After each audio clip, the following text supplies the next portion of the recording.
Hi chat, how's it going? This particular spooky music has like a kind of special place in my heart. It's a free track, to be completely honest. But I've used it before for something I particularly enjoyed, so it's kind of got that special place. So I wanted to use it for that. It's just a music track called Feast of Horror. Um, Pretty much, yeah, we love copyright free Feast of Horror. It was the main theme for the monster in Dead in the Water over on Ace in the Roll, and I had a blast editing that and running that and doing all the art for that. So that track just kind of has that special place to me. I'm not gonna say anything else about that though, because I don't want to spoil it for anything. Anyone might end up watching that eventually because it is so good. Genuinely my favorite stuff I made over there. Okay, let's get this looking a little nicer so we can actually see what in the world we're doing. I'm sorry, we have to turn off vibrant visuals so I can see. I know, it's sad. Wow, yeah, it doesn't look nearly as spooky when I do that.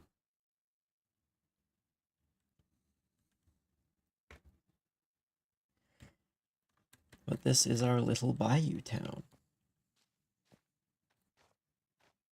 There is still a lot to do. So, I mean, no point in waiting. Why don't we just get to it? First thing I'd like to do is when we get into all the like reeds and other stuff like that. Where fishing pier? I mean, anywhere along here works, but we could add a little other couple spots for fishing. Maybe some boats, actually.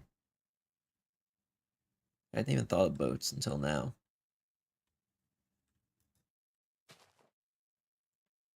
Let me go find some spots for this kind of plant.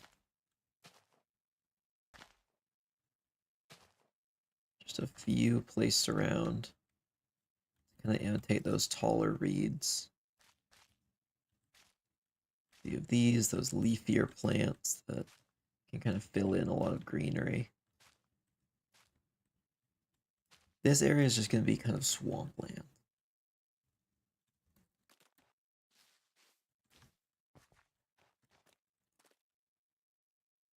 We have some sugar cane. I still hate that it like fades out weirdly when you get close to it. So strange.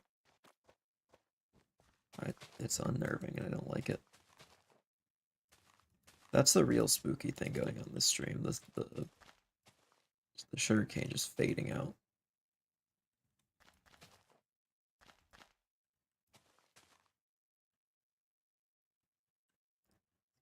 Over here. So water flows out of here, and water flows out of here, and that washes away a lot of the duckweed and frogbit and lily pads that we've had over there. But this little spot, the water flows out and just misses this little safe haven right here. So there's gonna be a lot of stuff in the water because it's not getting washed away.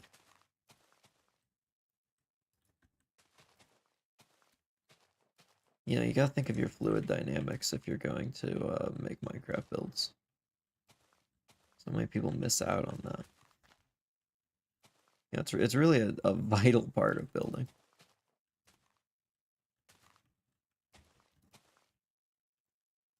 Where does the water go? That way. Into the lake. To this lake area.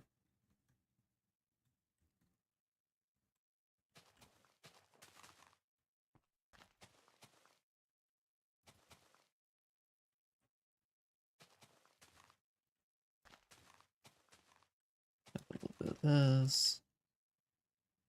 There we go. It's all kind of filled with this overgrowth. It's not getting washed away like it would in other places.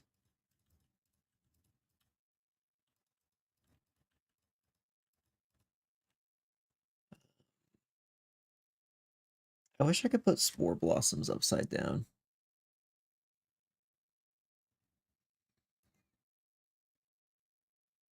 Wait a second. Wait a second. I just had an idea.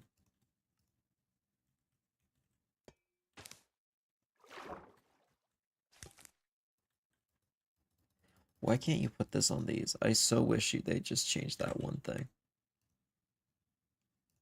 What's the most lily pad looking block I have? This is huge.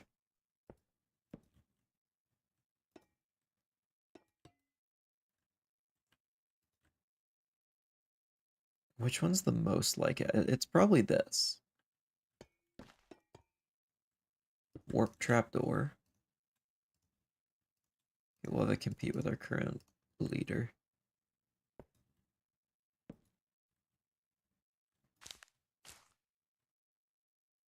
I think this one wins for me.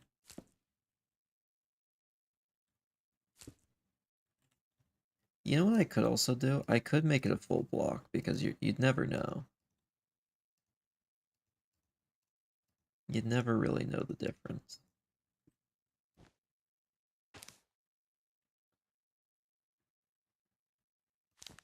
I think it looks quite as nice though.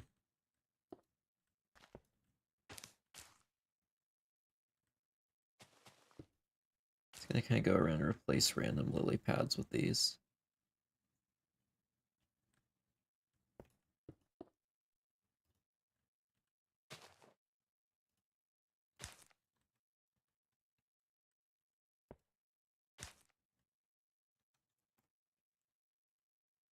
Oh, that's very pretty. I'm glad I remembered that that block is a thing.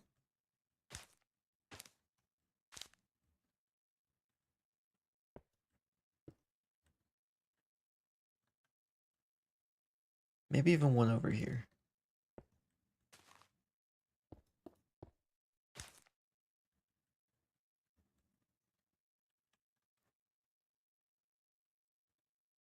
Oh, yeah, we love to see it. It's very pretty.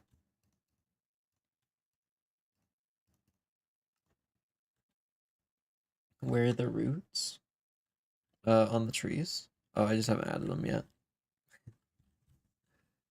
I probably should have before this step, but we'll go back to it in a bit. Why is rusted copper growing cacti? Because it looks nice. How dare you?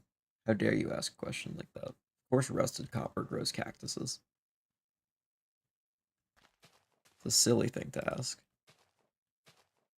Chat, laugh at that person. They don't know that all cactuses grow from rusted copper.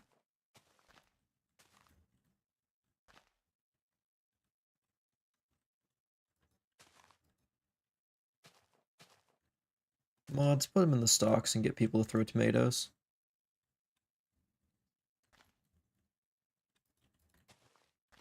Let's see, we need a little bit of stuff up here.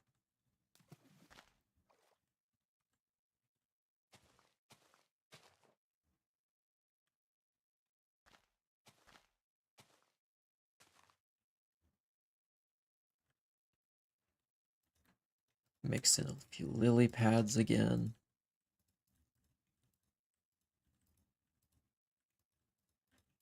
And it is nice to just do like some thick foliage like this. It's honestly really easy to do, I found.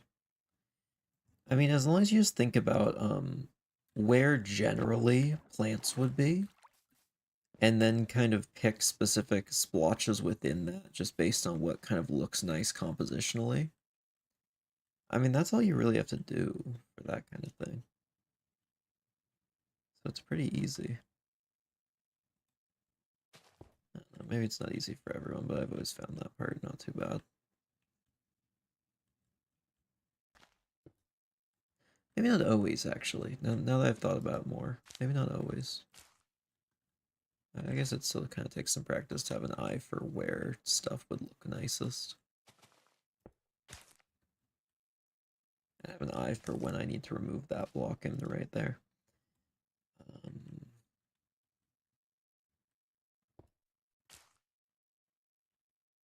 There we go. Kind of want a cluster there. A little bit of that. A few reeds out here.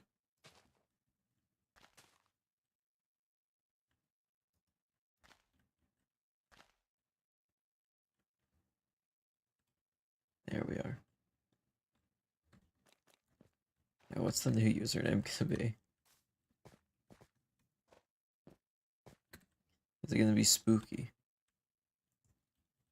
I'm in favor of anything spooky on Halloween time. Halloween is one of the best holidays, and I stand by that. Maybe the best. I mean, Christmas is nice because it's the season of getting, and I get things from everyone else. But, you know, that doesn't satiate my appetite for spookiness.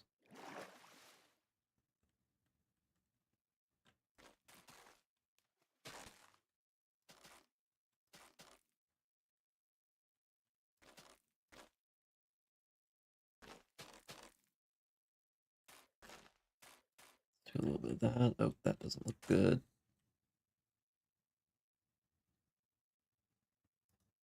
Yes. Oh, you're just going back to your normal name. That's probably good. I was actually just thinking about recently how long I've had this Minecraft skin. It has been like a decade, kinda, since I had like the first variant of this Minecraft skin. It looked so very different.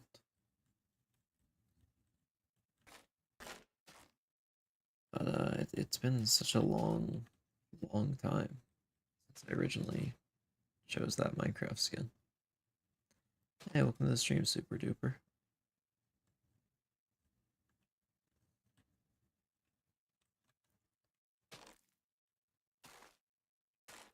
I think I went to my current Minecraft skin in 2015. Well, not current, but some form of this kind of like night in 2015.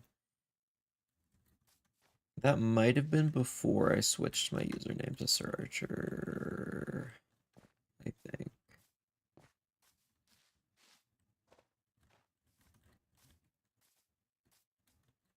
I used to love bow and arrow combat. It's funny because I'm not good at it anymore now. So it just doesn't work.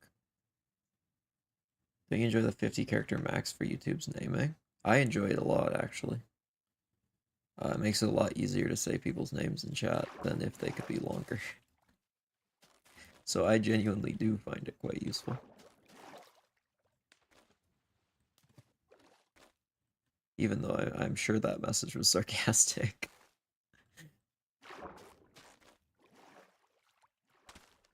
Let's get that.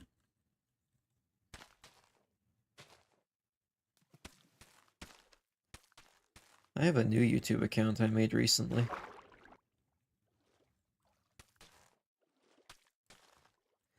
It will be revealed soon. But I think someone leaked it because people have found it already. And I think I know who, but also I'm not supposed to say who is involved. So I don't want to accidentally make it so someone else can figure it out too. But it looks like people have stopped finding it, luckily. Let's just say there are 6 people who are supposed to be on that channel. There are 9 subscribers. I think one of them leaked it a little bit. I'm hoping it was just like saying it to some close friends and not a proper leak.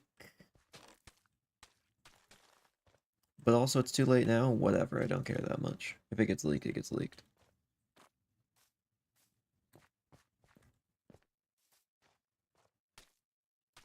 Okay, I technically leaked it to someone. Actually, I just realized this. I can't judge. Um, I was talking to Ender about it, and then I sent him the link. I wonder when Slime Ranch will come out on Mac. Mac is interesting because it's really nice for working on things and really bad for gaming. That's actually why I use both. Um, I have this computer that I'm on right now. That is a Windows computer. And I've got a Mac laptop that I use quite a bit.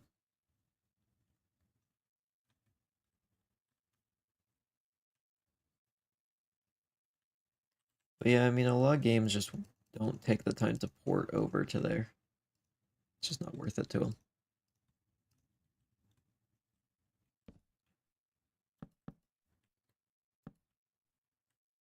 Okay, do a little bit of this. Oh, I didn't want that to connect.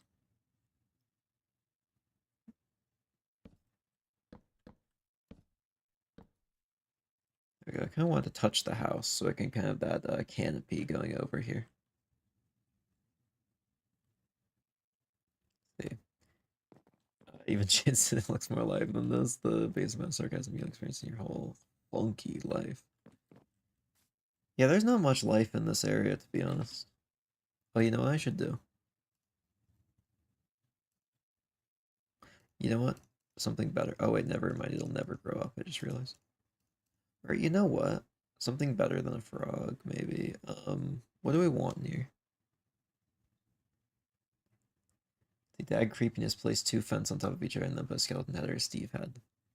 See, that's very obvious creepiness. And I may do that in some areas, but definitely not out in the open. The whole idea with this build is it's a very peaceful, nice, kind of lush environment during the day. And then once the fog starts to roll in when you turn on vibrant visuals and it gets dark, it starts to feel ominous and foreboding.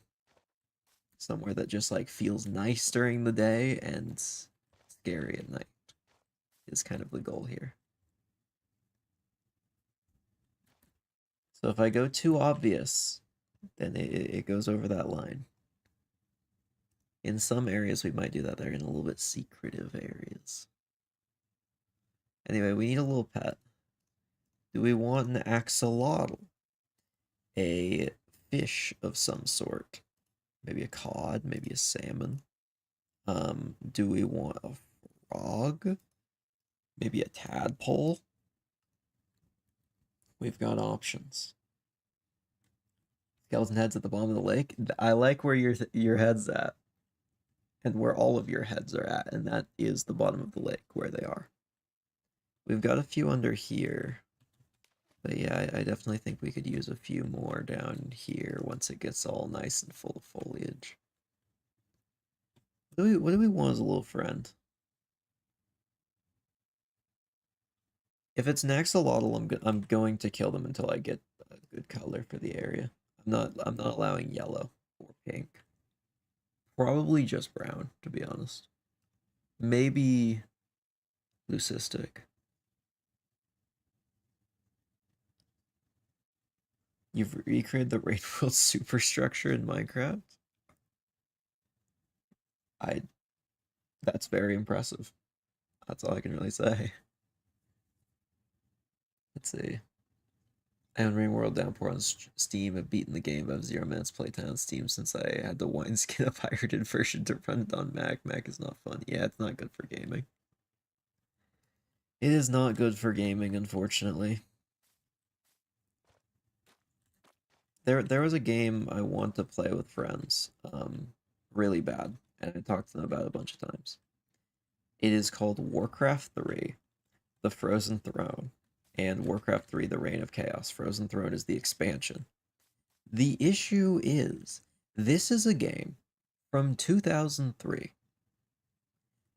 It does not run on a lot of things. Mac, absolutely not anymore. It used to. In fact, it used to run great on there. But the issue with Mac is that they don't like supporting old things. It took me so long to wrangle enough devices that could run it to actually do it with friends, and it has to be in person, and we're all on the same account technically because I only have one set of codes, like CD codes, that allow you to play the game. I would be like, oh, go find this game, download it, but the reforged version is not very good. From what I've heard, it might be. I don't know. I've heard they updated it to make it better. But it is a very good game. So I think most people now will not have a chance to ever play it, which is really sad. But I've been introducing people to it whenever they actually show up to my house in real life. Maybe sometime we'll convince Disco to play it, because I haven't met up with Disco in a while. Disco's seen my real face. Disco's actually been to my house. Because we were IRL friends before the war.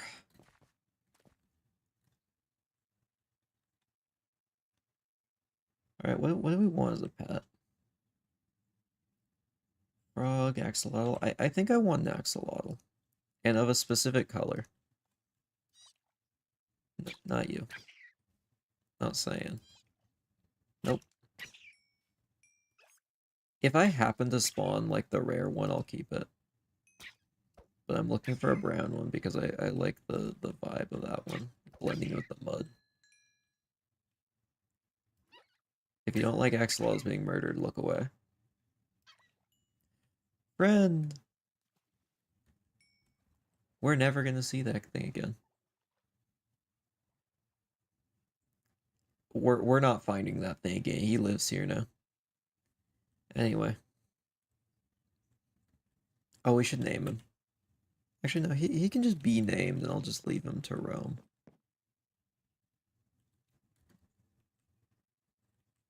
Out in the lake. The lake creature. Oh, I forgot how the Pale Garden makes water look. Oh, it's gonna be so cool with the vibrant visuals on underwater with the light beams and everything. Especially going through the leaves. Oh, that's gonna be so pretty. Oh, I'm so excited for that. Should we do the lake now? Because I feel like we've done like everything bordering the lake. We could just do it. That got me. Just all the pink happy emojis with just die. Fine, I will again. I'm undead though, so it's fine. I identify as undead.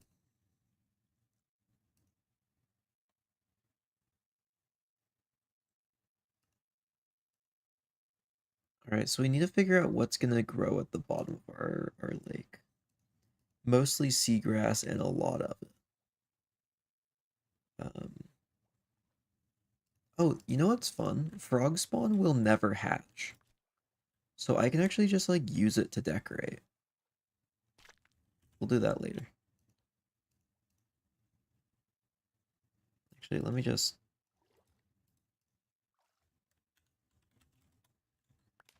There we go.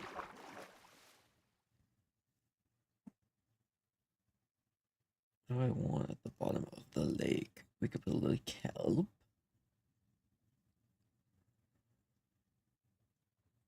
What else can we even really put down there?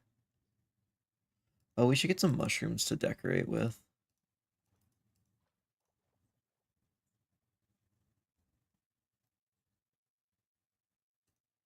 I think we need one of these plants to grow down there.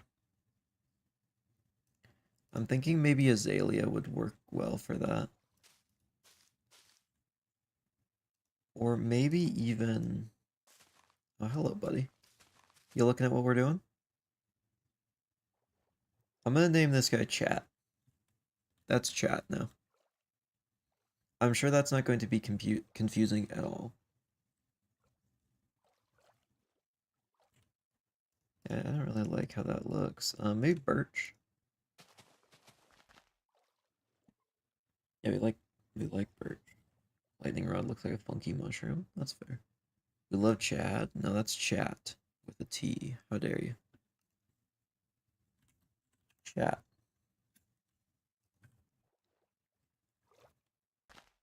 Chat incarnate. You know what? Just to get a start at figuring out foliage.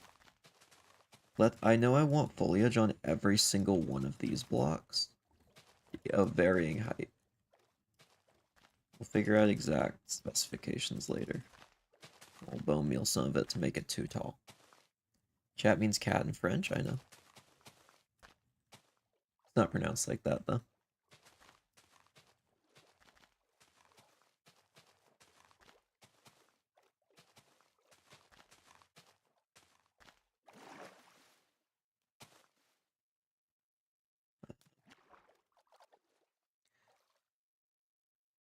I'm trying to remember how to speak other languages. I might be wrong about this, so I'm gonna give this a shot. It's been a while since I've spoken French, but chat or chat t'appelle Munin.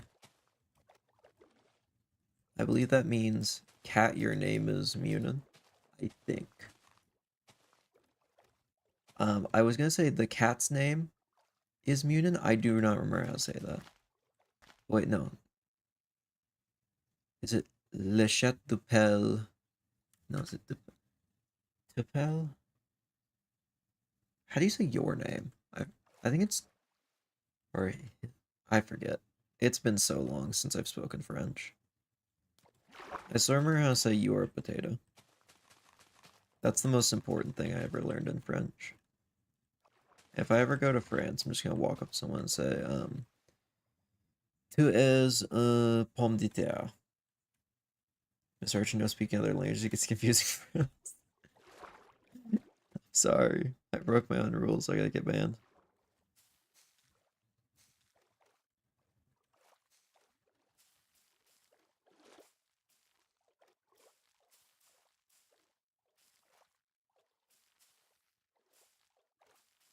Nice, long, tall grass down here.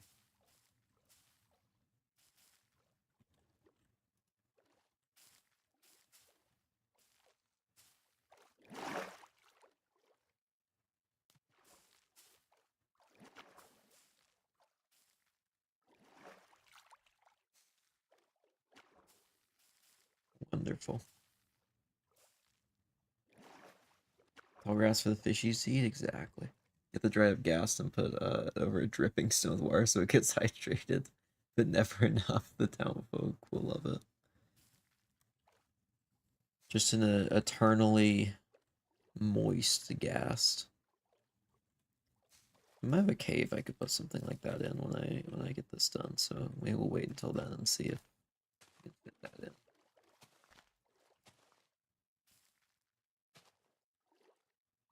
So we want to mix in a little bit of this.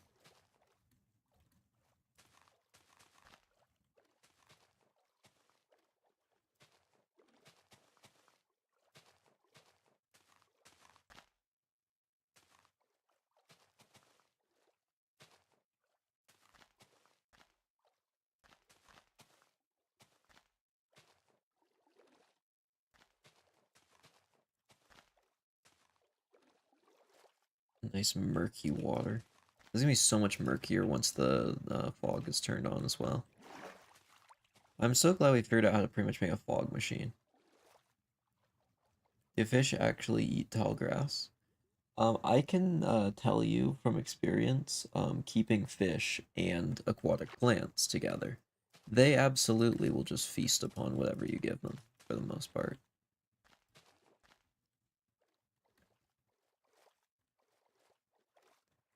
There's a lot of herbivore fish. Fun fact, I know of a fish that that I would not consider a predator, but is still a carnivore. And I wouldn't consider them a scavenger either.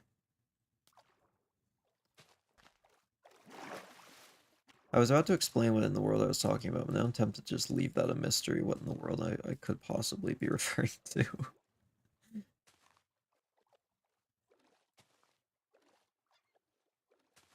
You know, I was a champion in the What Fish Is That game. Have I told that story on stream yet? Of the thing I refer to as the fish game?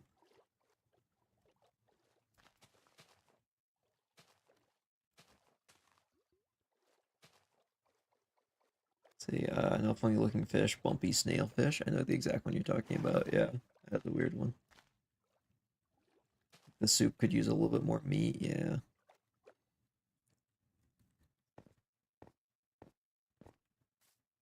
Fish game was mentioned in the parking garage. How in the world do you remember that so precisely? That's crazy. It's a very simple lake bottom.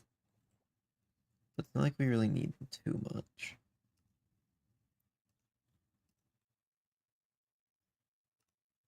You know, why am I even getting this? I could just put like a boat out here, like a real boat. I know we could make a little fancier boat maybe. I'm bad at making boats. Like the Alaskan pollock. Not to be confused with the pollock. Of course not.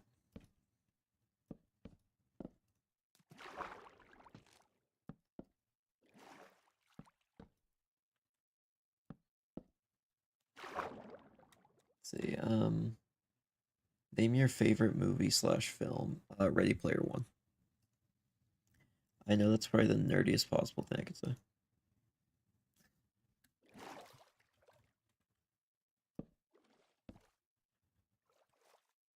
But that's the truth. Favorite book as well. I still think the book story is better than the movie, but also the book story would not have worked in movie form, to be completely real. They're lovely fish, milkfish. Fish tastes good. I've never had milkfish. I haven't gotten to try that many fish. I think I had some mahi, which is pretty good fresh.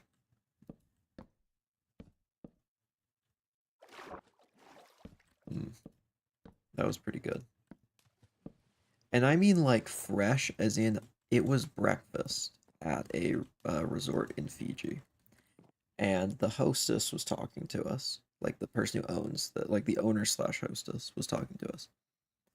And this is on like a scuba trip, so they're talking to me and the other like divers that I go with. And they're like, "Oh, I gotta go get a call," and I could hear them talking on the phone. And they came back and they're like, "Oh yeah, we talked to local fishermen, and they call us when they have a new catch." So I gotta go pick up a mahi later. So they had just gotten a call about a fresh mahi that just got pulled out. I think it was a mahi. I might be off on that. I might be off on the type of fish, so I apologize if that's like not correctly in that region. Um, never actually seen a mahi properly. I'm assuming it'd be very cool to see in the water. But yeah, that same day, I came back from diving and got the fish and chips for lunch, and it's that fish from the phone, like that fresh. Like I heard about it getting fished up in the morning and got to try it later. It's really good. How big is the fish? Like a mahi? Mahis are pretty big. I think they're like 5 or 6 feet, maybe a little bigger. Mahis aren't something I know as much about. Okay, so yeah, it looks like mostly yeah, the good ones are like 5 to 6. Apparently that they'll be sometimes like about a meter. It's like 3.5 feet, and then they can get up to like 7. So pretty big.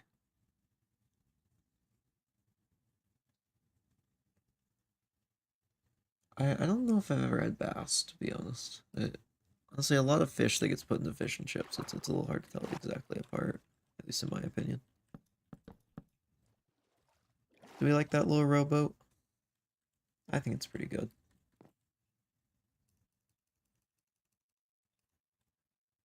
Oh, I forgot we have these now. That's gonna be real spooky.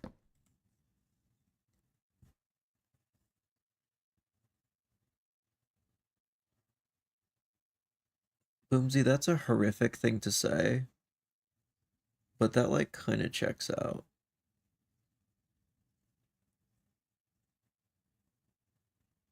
I think most people would not do that though.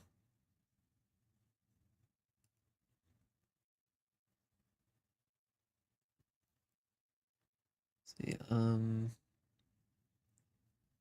see, my family called me weird for saying cod has a flavor. Technically, cod does have a flavor. It's just kind of the most common fish, so everyone just thinks of it as like default fish. But like, it has a flavor. It's just the default flavor, so a lot of people just don't recognize that as being a flavor, even though there is.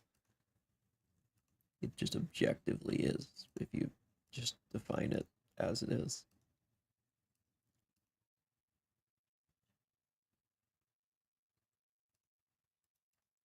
What if I put just like a barrel on the back here? Doesn't look quite as good.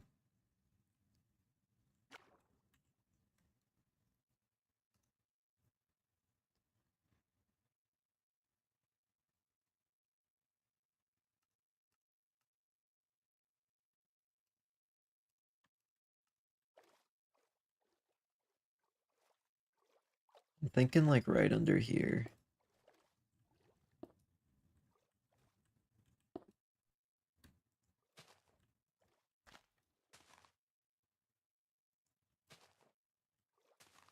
Just a little bit of,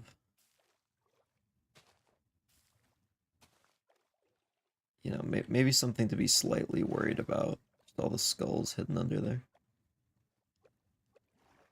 Cod's actually really flavorful on its own, maybe with a little butter. Doesn't need to be doused in lemon. Mayonnaise tastes good. I don't know why, but cod's really hit or miss for me. It's either really good or really bad. I'm usually the kind of person out with a little bit of malt vinegar. That's usually what I go for. Also, where'd chat go? Chat the axolotl, not YouTube chat, Twitch chat.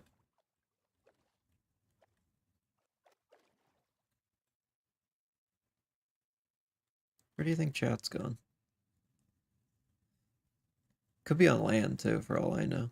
And I chose the camouflaged one. It also could have thrown itself off a cliff. So hopefully it didn't do that. That would be really unfortunate if chat threw itself off a cliff. No, there's chat.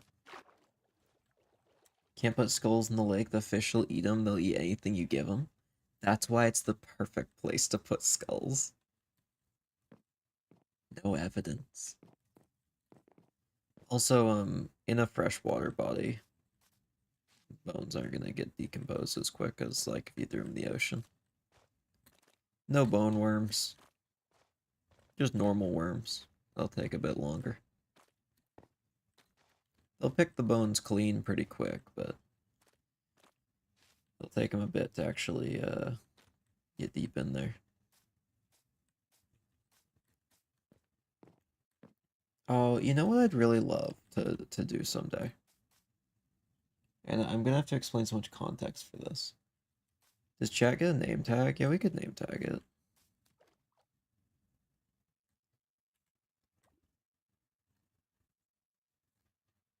Or wait, does that make it less interesting? Because I mean, we could just leave it as like the one axolotl in the area. Because I'm mostly gonna use frogs, so it could just be, the one axolotl. So it doesn't even need a name tag, it just is. It's just chat.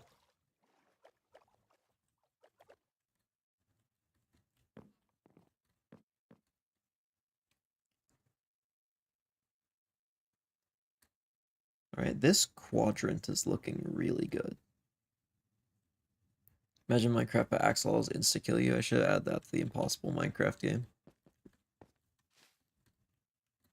Naming axolotls, Obre. I'm naming it chat. How dare you suggest anything else?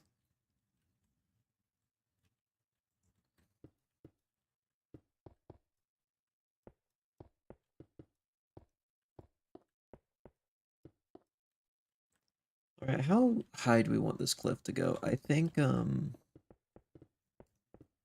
You know what? Let's kind of like have like a line we need to get to.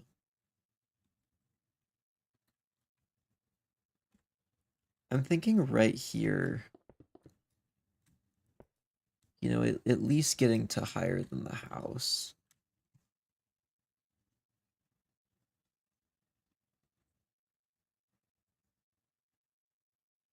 You know, reverse the letters.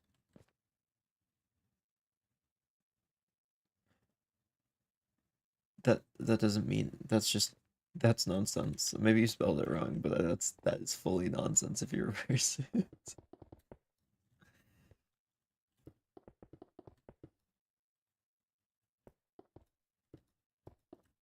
How high do we want to go up right here? I'm kind of thinking that high, but let's see how it looks.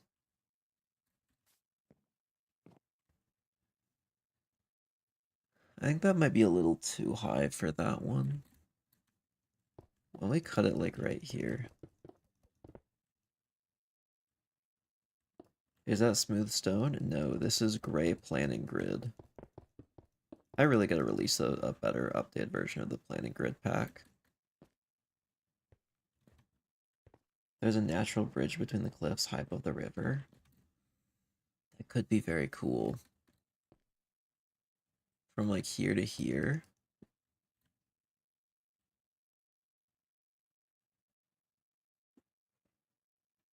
That could be very cool.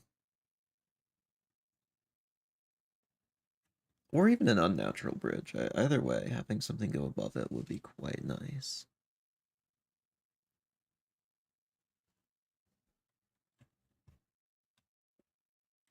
The one issue is I need to go up very high. To like tree level, nearly. Hmm.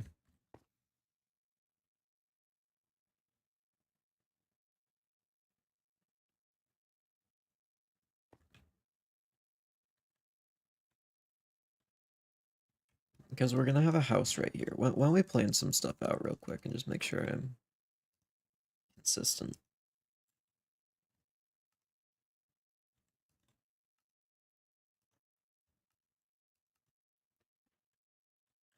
So I'm kind of thinking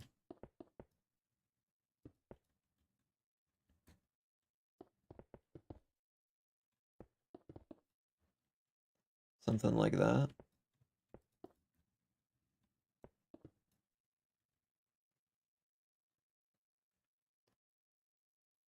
We could put another one over here as well.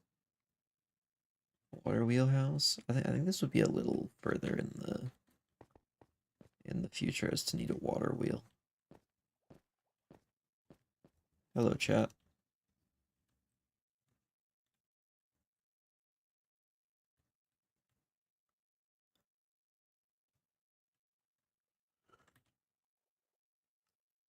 Maybe the door's on this side and it has like a little balcony that overlooks.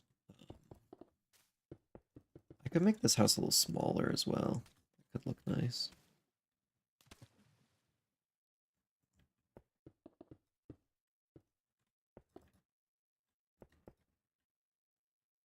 Yeah, that's not too bad.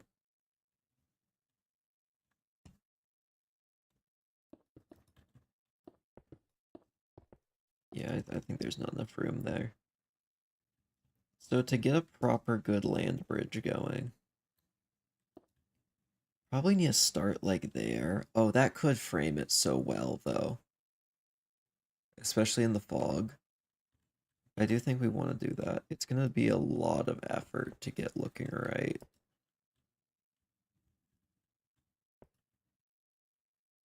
All right. Um,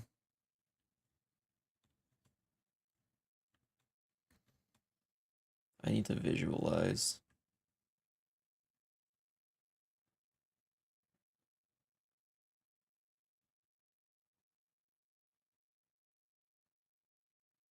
Okay.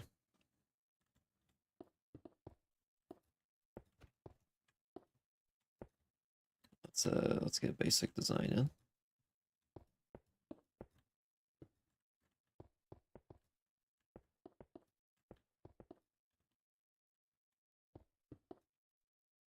Do a little bit of this. Your Nautilus armor looks like cinnamon rolls. To be fair, the Nautiluses do as well.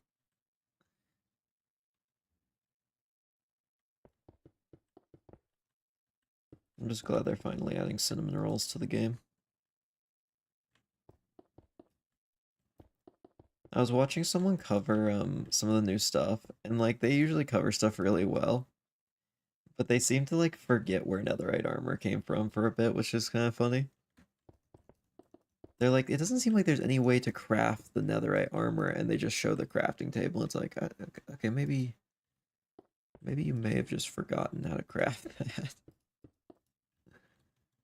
You need a smithing table. Hey, welcome to the stream, Top Hat Clan. Welcome back.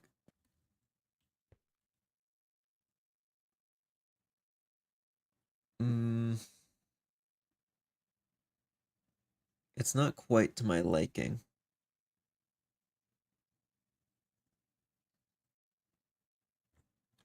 I think mainly this side isn't.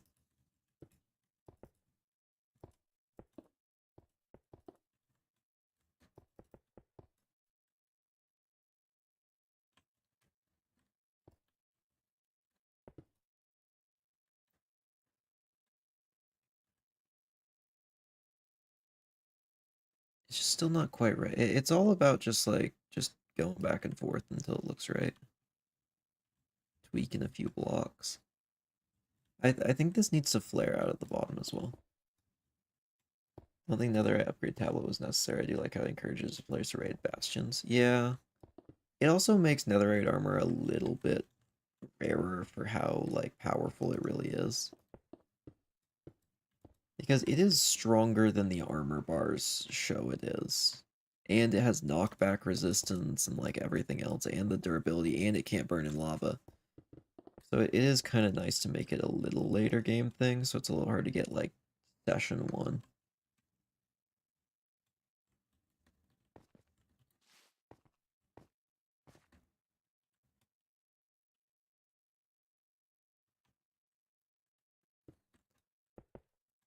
Yeah. If you stream at basically 5 a.m., oh, you know it. That's the best time to stream. I mean, for me, it's 8:50 p.m., but I know for everyone across the pond, as they say, it is a little later. But yeah, welcome to the stream.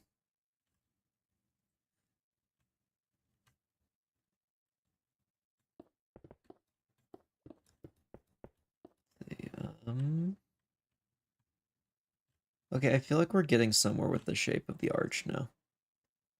Just adding and taking away little bits is slowly getting us where we need to go.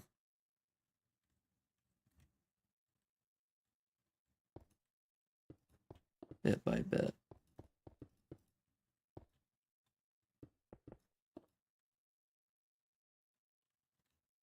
We can kind of start widening it out a little bit.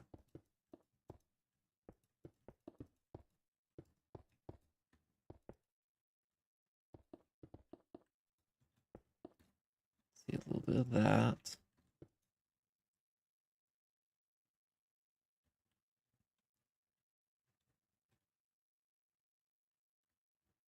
See, we'd be doing Rain World tomorrow. Yeah, Rain World's every Wednesday. Trying to fix my sleep schedule because I messed all up again. I see. I've had the same issues in the past. I had to hard reset mine a while back. It sucks to have that thrown off. Planning grid stairs should be a thing. Maybe planning grid slabs. That's not really the point of the planning grid, to be honest. It's more to get basic shape. I guess if you're trying to plan out something else, then I guess that could be useful.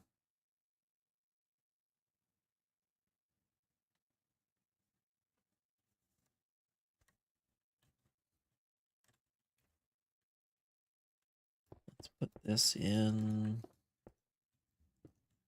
Man, I just realized we need to make the cliffs fit this somehow. Like, this is sick. This is a good idea. Thank you, apples. But also, we're gonna have to do so much, like, other modifications to the cliffs to make this fit. This might add like a couple hours to this project.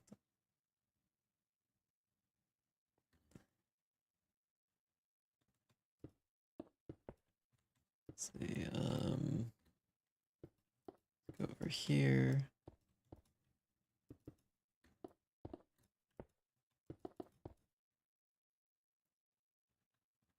Okay, so that's not how I want that. I want this just to kind of start curving back over to being flat eventually.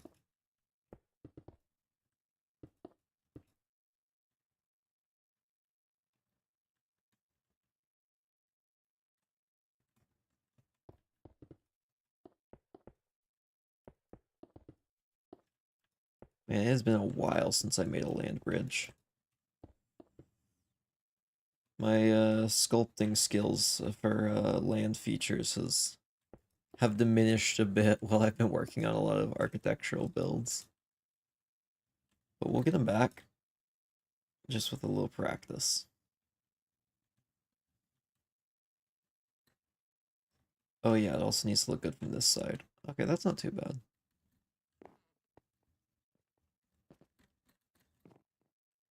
Oh, that's quite nice how it's like silhouette right here.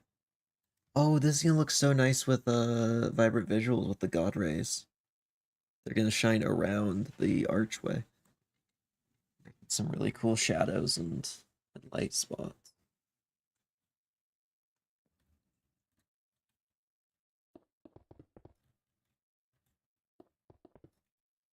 Maybe go out a bit over here.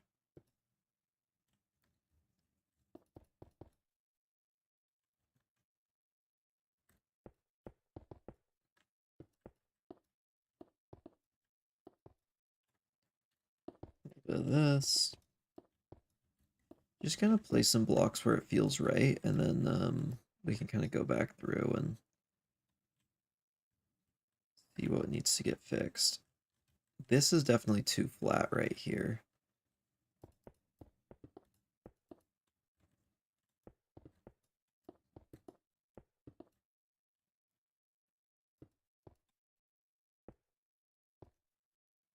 See a little bit of that.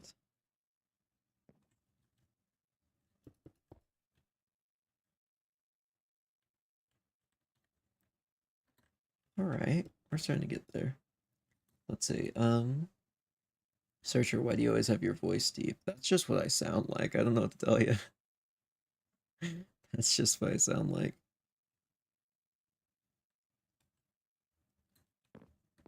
It's nice for a lot of things. Though it definitely reduces like the range of voices I can do.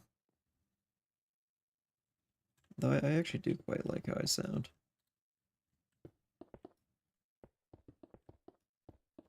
I would like to someday try and get better at doing other voices so I can increase my range though at some point.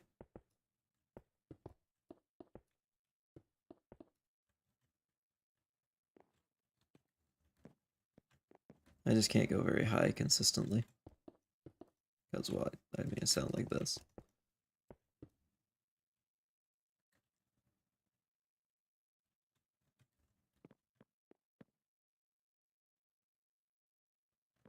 Alright, we're getting somewhere with this arch.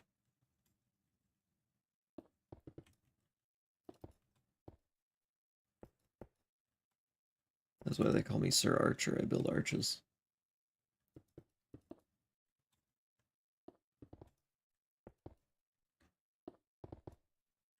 It sure is a good coincidence that the sun lines up with the arch. Yeah, it is quite nice.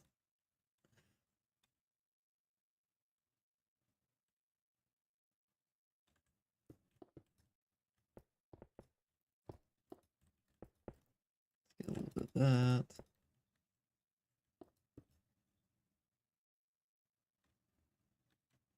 We're getting somewhere. Your dream job as architect. Honestly, I don't think I'd be as happy as an architect. I think it would be a cool job though. And I think I enjoy making fictional structures more. I did do quite well on my various like architectural classes and stuff though. I feel like whenever I drop new lore tidbits, it just doesn't line up with like, and by lore I mean just of my actual life and past. I feel like I just keep revealing like new things. Like, oh yeah, I did this or this.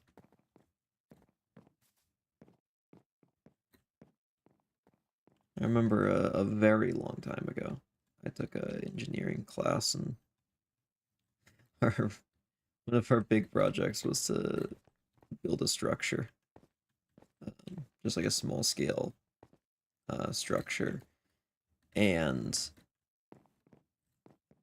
I did twice as good as the second place at weight held up because I understood the basics of what was going on. It genuinely wasn't even that good. It's just like I understood the basics because I paid attention. Because I was actually interested in it, and it seemed like no one else did was. That's why you pay attention in school. You can do better than everyone else and feel superior for the rest of your life.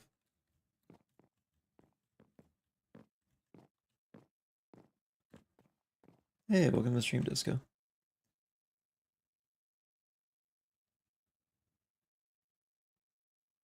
The Searcher Truth or Dare. See, no matter what option I choose, I'm gonna lose. Because I'm probably not like, because if it's a truth thing, I'm probably not going to answer it because I don't talk much. And if it's a dare thing, like there's very limited entertainment value. I feel like you get out of that with me in Minecraft. But you know what? For the sake of it, now I'm probably just gonna lose by saying that I'm just not going to do that. Share truth. I mean, there's definitely some things I will not answer though. Plenty of things I just will not. Let's see. Oh, you always read what you're installing when the website asks to allow all cookies. That's not what cookies are. Cookies are like I don't know, free VPN. Okay, that's the first warning sign. Free VPN is not a thing you're gonna get.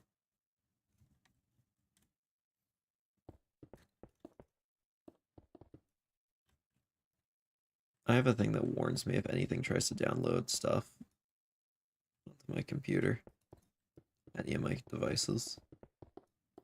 So I can always just block it.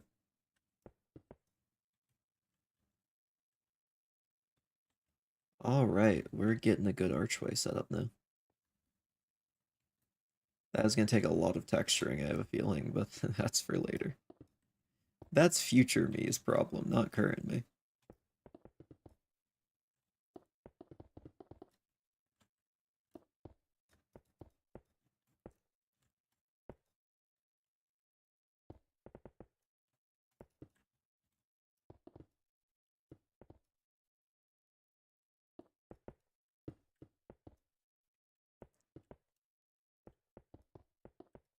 Man, it's been a while since I've done some proper, like, landscaping. Man, that is so nicely framed, though. Very nice. I remember there was a time on my computer where I thought I was hacked. Or, like, I had a virus that was messing with things. It turns out it was actually just voice mod being glitchy. Yeah, Mac is really good about blocking viruses. Mac has really good built-in security. That's definitely an advantage of having a Mac.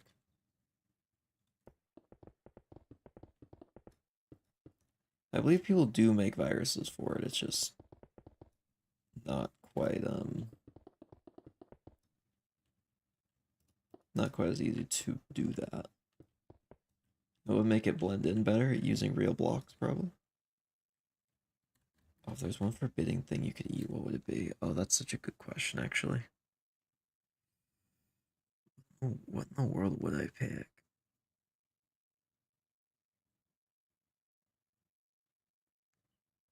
Oh, there's a lot of good ones.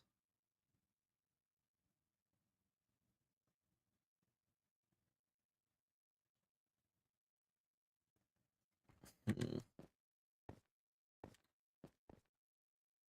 I don't know why the one of the first one comes to mind is liquid nitrogen, but I've literally had liquid nitrogen in my mouth before.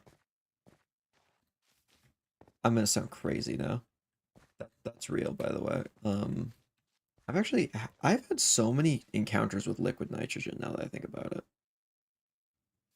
I've had it on my skin, I've had it on in my mouth, I've had it just generally around.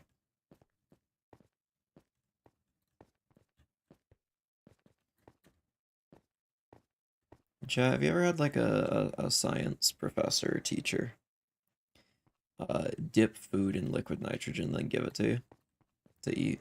It's really good. It's all frozen, and then when you breathe out, it's just fog. It's awesome. So I mean, that's technically not even forbidden. So it wouldn't even work for to answer that question because I've actually had it. So it doesn't really work because it's not forbidden. Um,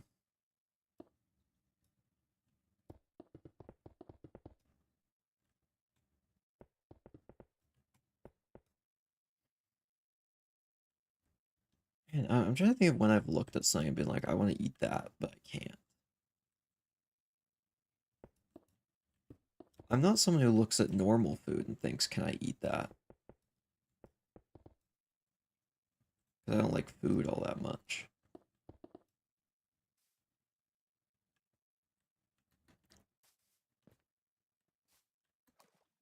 Something blue, probably.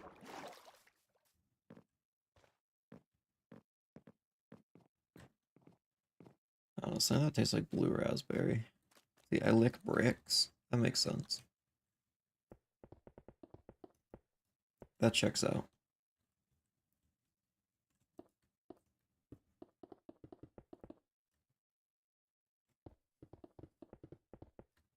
Maybe I'm thinking too hard about this. Can it be more of a concept? Wait, I didn't really think through that before I said it. And then I just realized how insane that sounds. Like, yeah, can I eat a concept, please?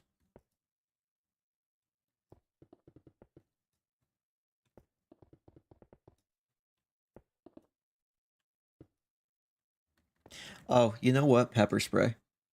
Absolutely, pepper spray. Final answer, pepper spray. Like, sprayed on something else. And not the old school pepper spray.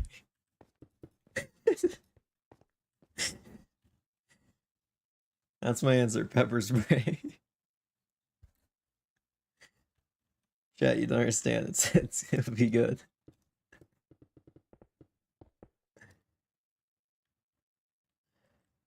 Yeah, I mean, there's like the older, like lower level pepper spray that people actually used to use as a condiment sometimes on rare occasions. I mean, like modern pepper spray, like the 2 million Scoville pepper spray.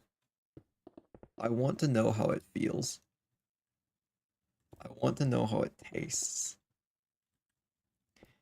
And maybe why I'm thinking of it is because I have it on my desk right now. And before you ask, no, I'm not going to eat that.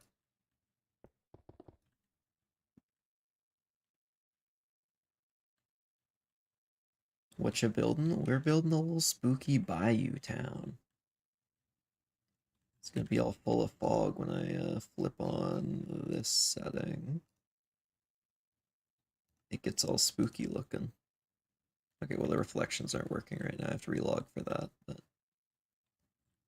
spooky bayou town. See, you actually enjoy eating tree bark? That makes sense. That lines up.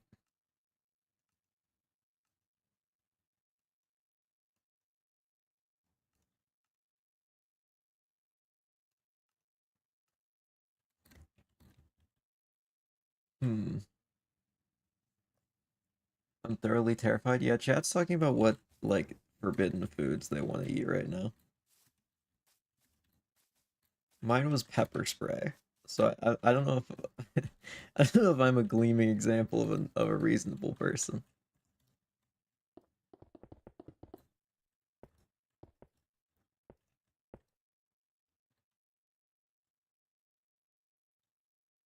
For me, I'd eat lava. I imagine it would be kind of spicy. Like if you could eat anything unharmed, I feel like lava is actually a pretty good one.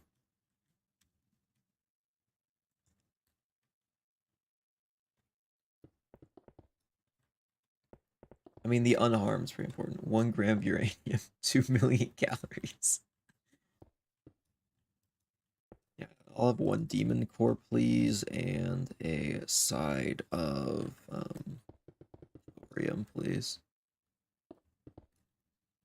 Oh, I had a realization about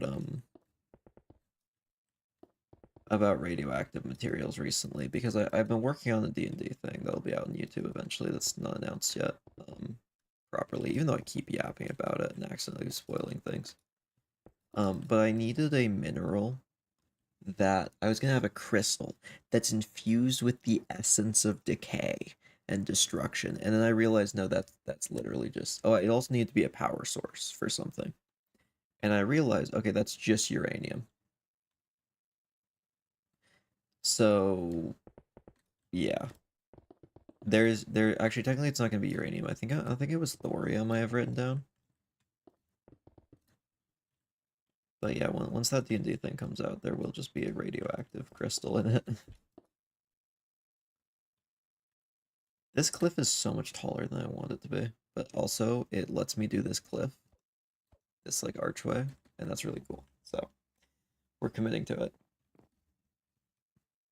The demon core goes in the crystal. Who knows? Maybe they'll make a demon core out of it. I'll just say it is related to an artificer character for that. I actually already know what the party's gonna be for that. I know who everyone's being. We're working on art for it right now. Really, the two things that are holding us back from getting that released: art and writing. I am not doing the art. I am only doing the writing for the campaign. But also it's on a very short time scale compared to a normal campaign. So it's been a lot of work. I can't say much, obviously, but it's going to be very good. I might run with some of our groups eventually. Where you don't wedge a screwdriver between the two halves of the demon core. No, I think that's a pretty good idea, to be honest.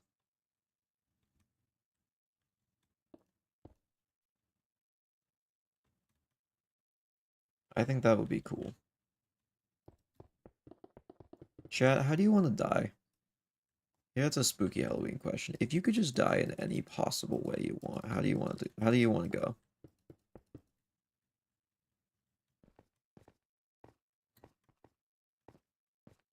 I kind of feel like freeze to death would be pretty good. Dying as like a sacrifice would be cool, but also freezing to death sounds hype.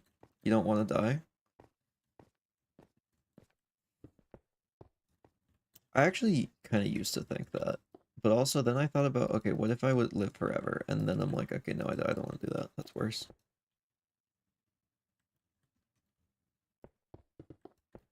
I'd like to live longer. Don't get me wrong. I'd love to live longer than the average human lifespan. I'd love a couple hundred more years. But also, I very much don't want to have an eternity.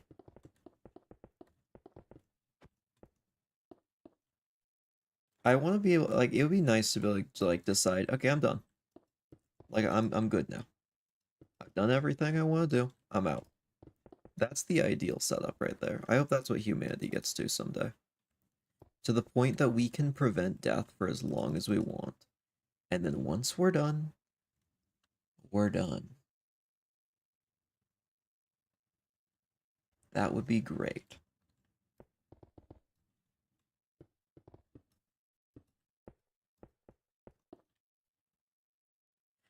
Also, I just want to say, people are like, "Oh, if I got brought back as like undead, it would suck." I'm like, no, no, that would be sick. Imagine what it'd be like to be a skeleton. That'd be awesome. That'd be sick. I'd love to be a skeleton. There's so little you have to do. I wouldn't have to sleep. I wouldn't have to eat. I wouldn't have to breathe. 3 things I wish I didn't need to do.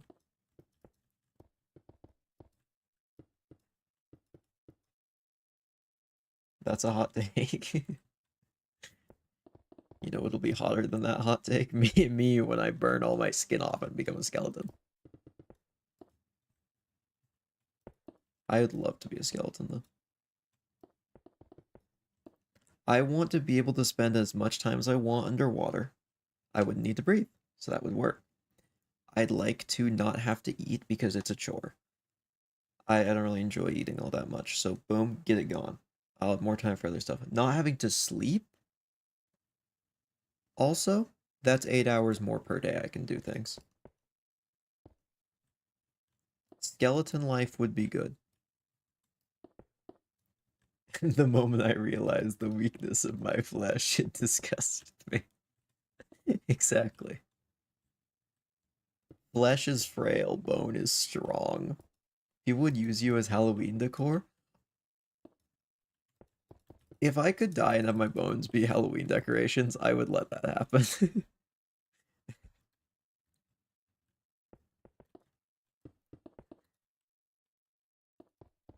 That sounds like it would be a great way to be remembered after death. I'm not gonna lie, that would be sick.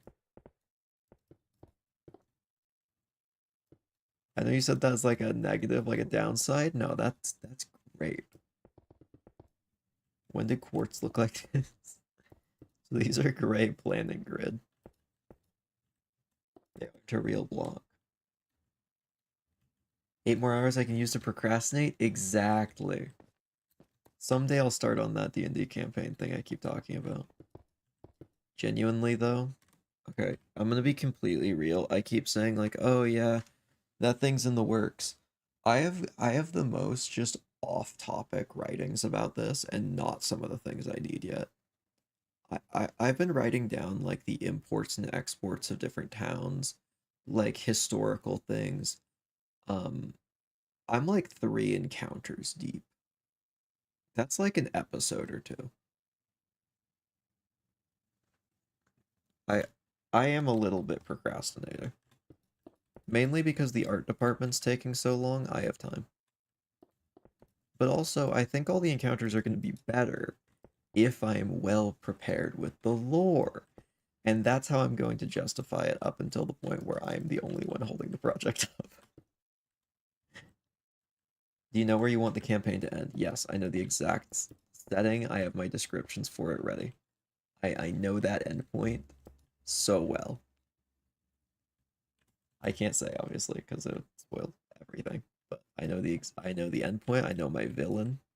Technically, the villain doesn't actually have a name yet. Just to be completely real, I've had this villain concept for a long time. They don't have a name. I gotta write that still.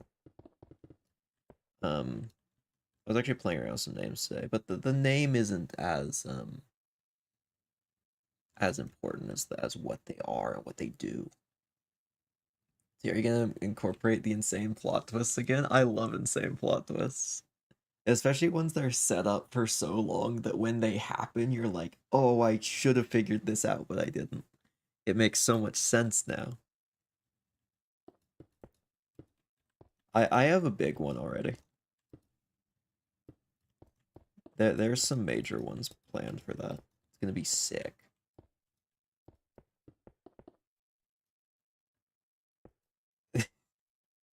Why did you do that to me? I don't know. I just do things sometimes. You have more people watching than yesterday? I have no idea how many. I never know. Ignorance is bliss, as they say.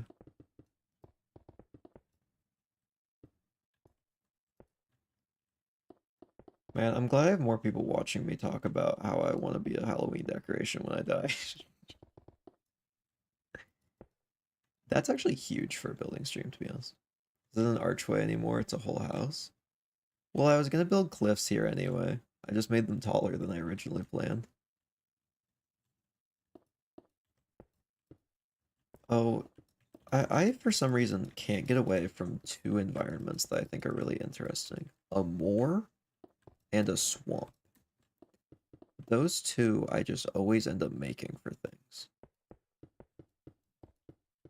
So a moor is like a raised area that's kind of rocky and grassy. Like you find it in some like highland areas.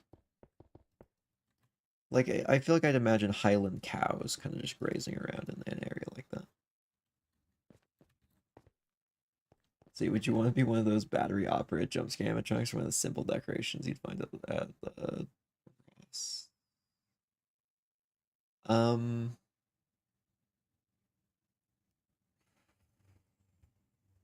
I, well, I don't know. I've never really liked the ones that like move around just to try and jump scare you. I've always liked the spooky ones, not the scary decorations. I feel like it's a little bit more fun to have the spookiness than the scariness, you know? So I'd more just, want to be like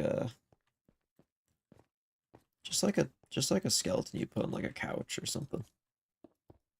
You just kind of hang out and just kind of have a spooky vibe, but not like a scary vibe, you know? Fill them more with grayness. Man, then we'd have some kind of gray moor. If you were eaten alive, what would you do? Probably die. Like, die. I don't know what you think. I don't know what else I could do there if I was just devoured. Hopefully quickly and as painlessly as possible, but no, it'd probably be extremely painful and horrific. Did you know that catfish can sometimes eat people? There are catfish who have eaten people. This is real. The Mekong catfish um, has eaten children in one bite. It's horrific. Just saying, catfish will steal your children and eat them. What? Yeah, this is real. This isn't like a bit or a joke. No, catfish will eat your children. Your child will be playing along the river one day, and the catfish will just swim up along the riverbed, silently gliding along the riverbed.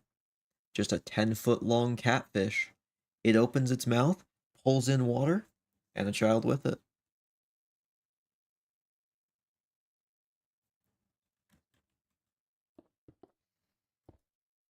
Catfish hunt birds. That this is a thing that happens. It's at least it started happening in a river in England. That there's catfish who hunt birds. Fun bedtime story. Exactly.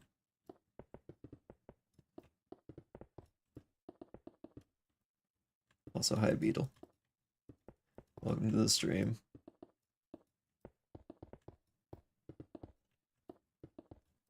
Wait, wasn't that LeBron who was eating birds in a river? I think so. I think he did that.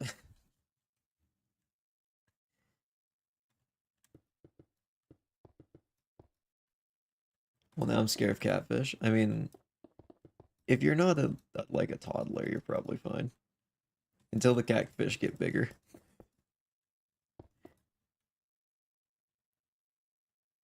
I'm just saying, like, so many things can kill you if you just get so unlucky. Like, I mean, I'm fine in like to swim around with sharks. No cage, no nothing. In fact, I have pictures of me doing it. You know what? I'll pull it up right now to prove it. Where I have a picture of this. Where's a picture with my face edited out? There it is. Boom. There's me. Shark. But and I'd swim with those big catfish too. But the thing is, I mean, you just gotta know what you're getting into with those kind of things. You just gotta know what to do.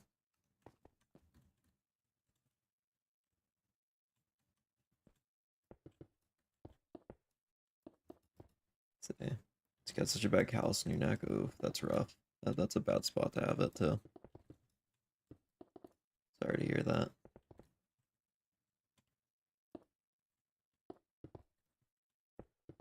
Okay, in defense of sharks, dogs and mosquitoes kill more people. Crocodiles kill more people. Pretty much everything kills more people than sharks. Sharks are chill if you just leave them be and you don't look like a seal. So just stop looking like a seal and you're good. If you look like a seal, maybe don't go in the war with the sharks. Or stop looking like a seal. Heart disease is the leading cause of death in the US, exactly. And it could be sharks, and they need to get their numbers up. We don't have reason to be scared of sharks yet because they aren't doing their job enough. I want to see more sharks eating people by 2030. If people are going to be afraid of sharks anyway, then they better earn it.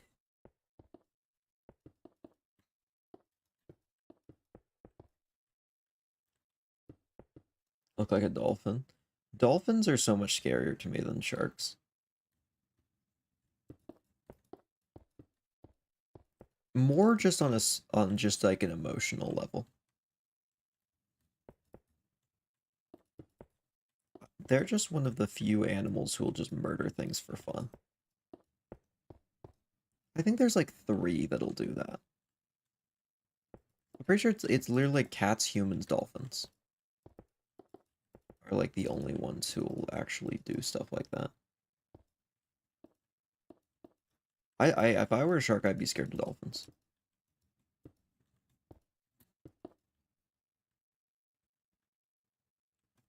Dolphins are too smart. Yeah, they're scary. It's also what they choose to do with that intelligence that's truly horrifying. Not to say I don't like dolphins. I like dolphins. I think they're cool. I love pretty much any ocean creature. Even the ones I'm most afraid of, which we actually talked about pretty recently on stream, so I won't go into that again. But the Humboldt squid. That is like one of the few creatures I would not get in the water with though. Oh yeah, I did know that about dolphins. Dolphins are messed up. Yeah, I knew Apple said too. Yeah, I know a lot about sea life. Enough to know dolphins are oof, dolphins are something.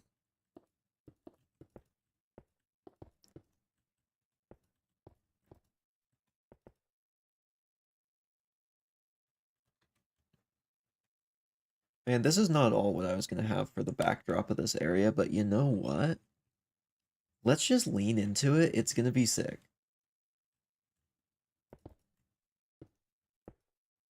I don't know about justified.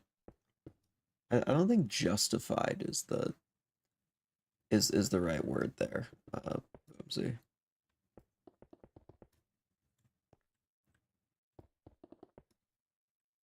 I would argue there isn't a justified form of that.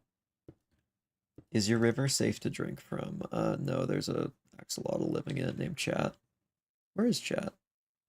Hey, Chat, have you seen Chat recently? Chat? Crap, where's Chat? Oh, is he down by the bones? Where's Chat?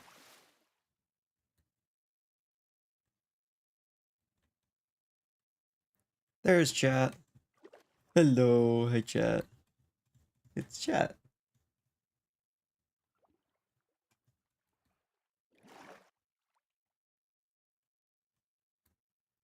Wants to share something about themselves.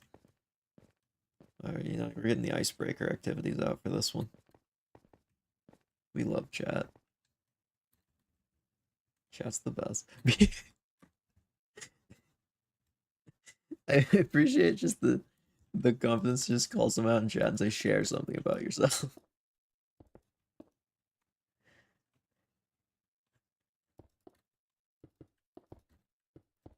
I should tell chat how much chat likes him. Is chat a boy or girl? The axolotl. Not just generally.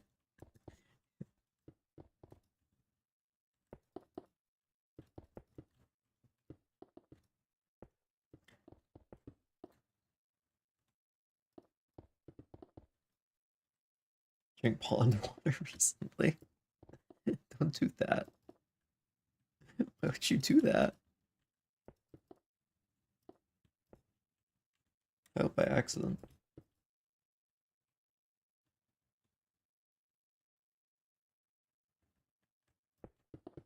Tasted like algae? Well, that makes sense.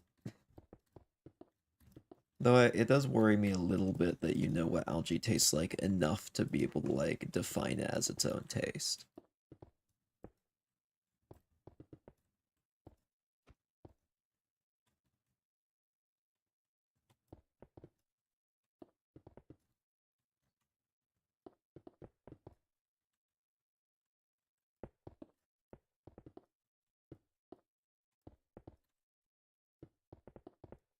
Let's see, step on not milk machine yesterday. This is pretty good.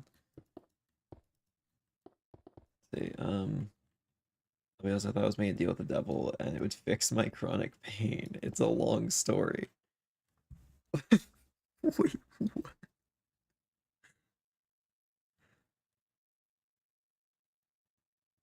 I don't know how making a deal with me I mean the devil would fix chronic pain. If anything, it would just add more.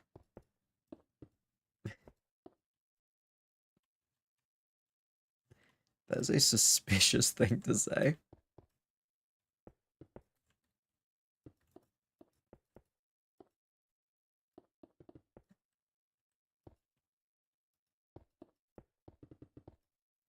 I'm just gonna assume that's not going where I think that's going and just move on.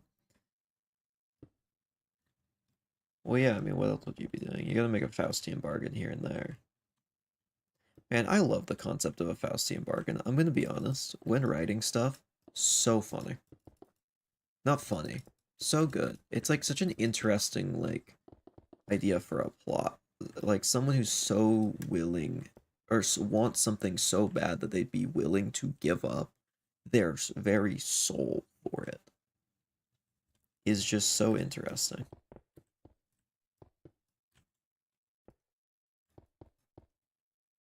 I think it's also interesting to me because I tend to make a lot of deals with people. I love a good deal.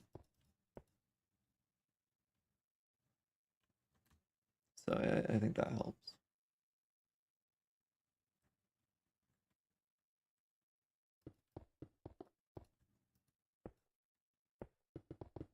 Deals are awesome, exactly.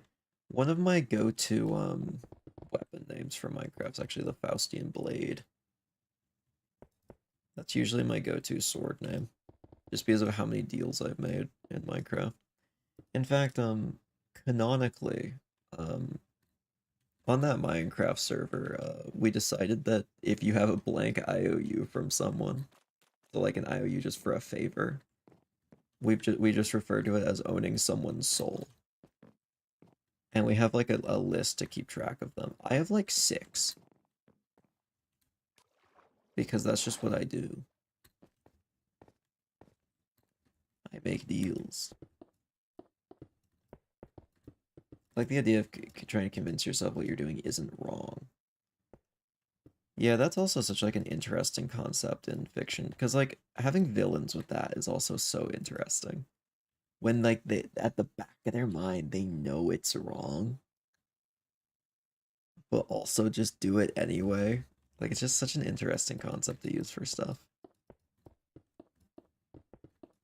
In fact, for those of you who have actually watched through like the main campaign on Ace in the Roll, one of the main bad guys in it is a deal maker, who I play, named Valimir, since I am the DM. I think he actually got killed in one of the most recent upload episodes. They finally took the fight to him. Tragic.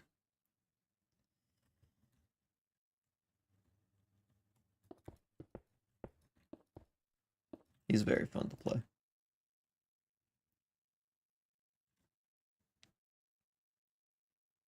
Let's see. Do you play Roblox? No. I never have. Well, actually, no, I not never. I actually have in the past. I have not for a long time, though.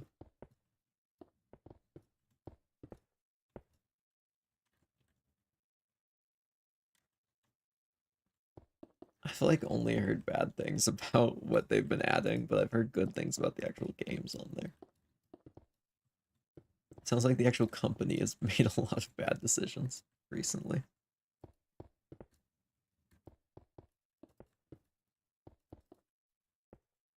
Everyone keeps telling me I need to play Doors.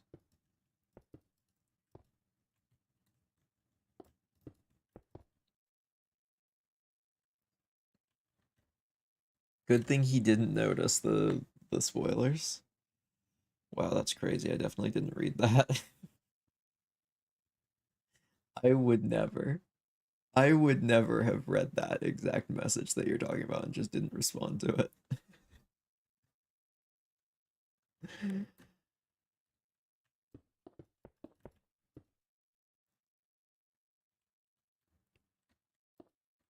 Man, I can't wait for when it's my chance to be a big shot. Make a deal with the devil.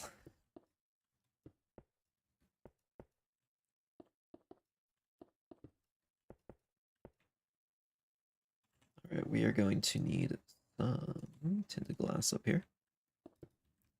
This is going to eventually be a waterfall.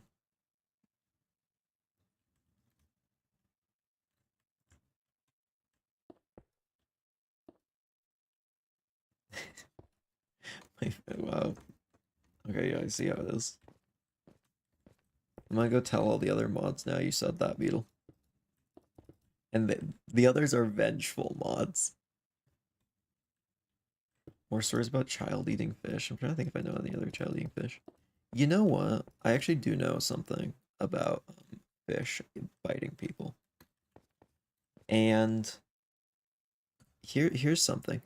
Don't provoke moray eels. It's actually worse for you than it, or sorry, worse for them than it is for you if you provoke a moray eel. They actually can't let go of your hand if they bite it. Their teeth face backwards, and they can't let go, which means you have to lose your hand or they have to lose their head. Those are the only two ways out of it. So pretty much you're condemning an eel to death if you get bitten by one. So don't don't touch morays because you're being mean to them, not just yourself.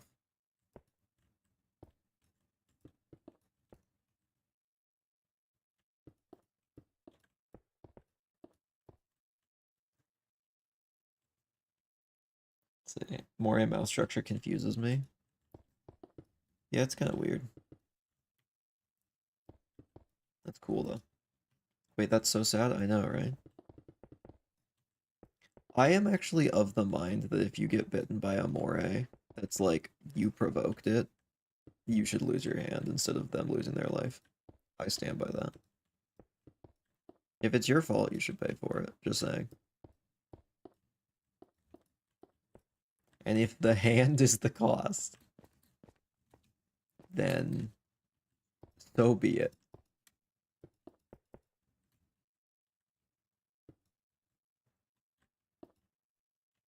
If someone's like, "Oh, you're a rescue diver, help me get this moray off my hand," I'd be like, "We can't. We have to cut off your hand. It's the only way. There's no alternative."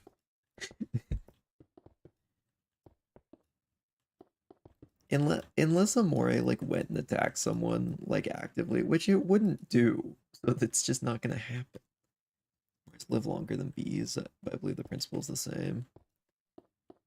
Yeah, morays just won't attack you if they can avoid it. If they have a place to go that isn't attacking you, they will go there.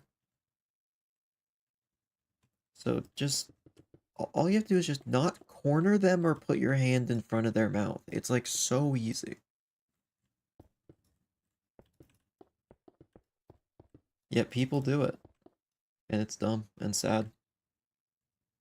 Just can't go. I'm not just gonna go around provoking eels and bees. Exactly. It's so easy to not do. Yet people do it. It's so strange. Fungus is so cool. I don't know as much about fungus as I do a lot of other things, but I appreciate it. It is interesting. I do love a good fungus. A nice fungus among us. Among us? Among us.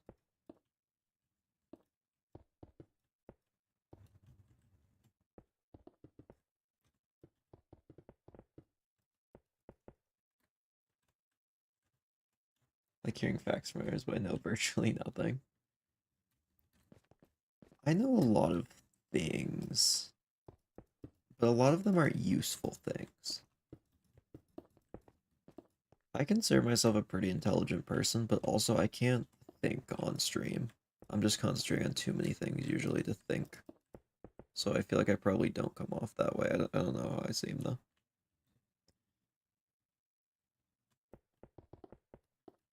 Like I'm an expert in a few topics, but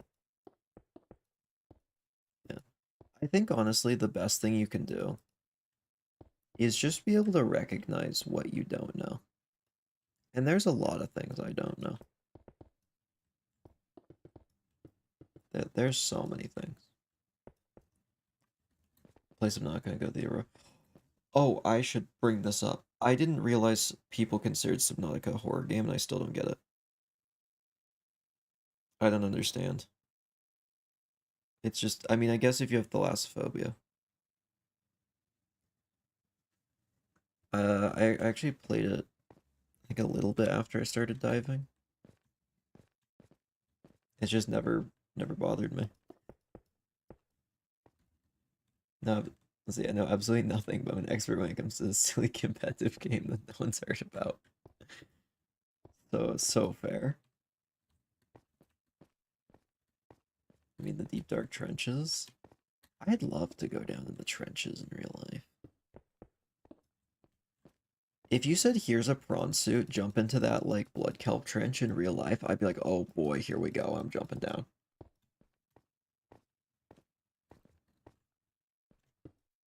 And imagine if they added, all the things that actual divers have to do to Subnautica.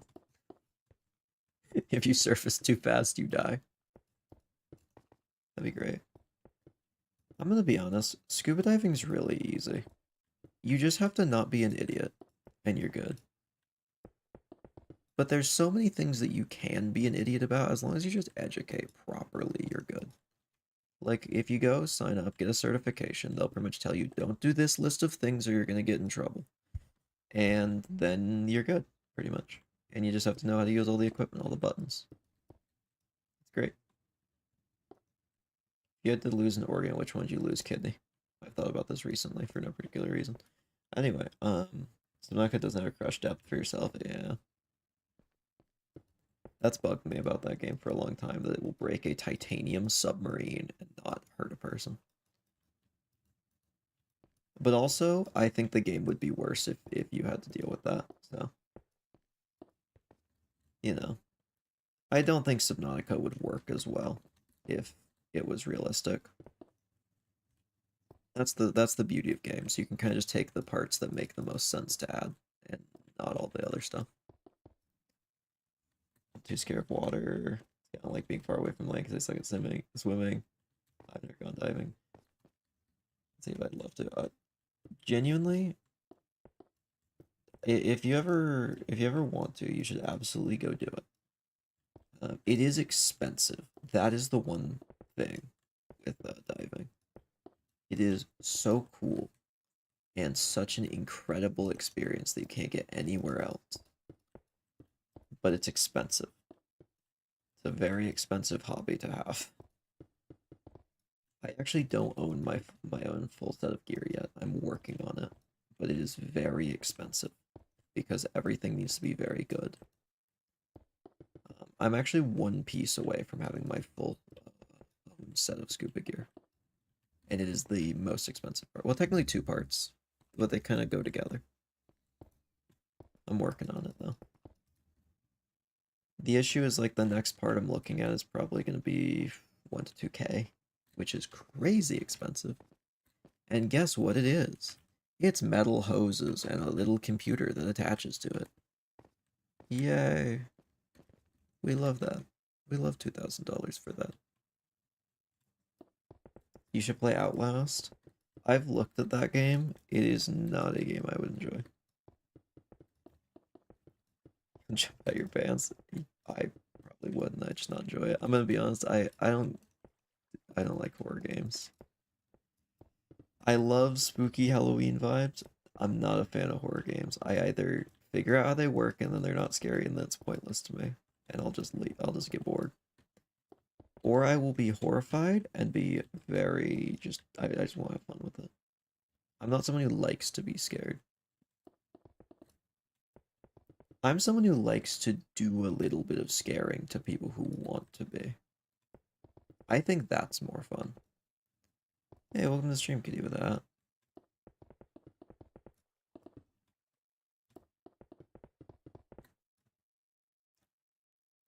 See, getting shiny bald apples before GTA 6. Good to me. I'm. It's been a while. I have to prepare so long to actually make something scary. If you want something like scary that I've made, I don't know if it's like super scary, but I think a fun level of spooky and scary is that Dead in the Water campaign from Ace and Roll. I always talk about that campaign because I really enjoyed running it. I'd love to see more views on that, to be completely honest, because I feel like for how good that is, it underperformed. To be completely real.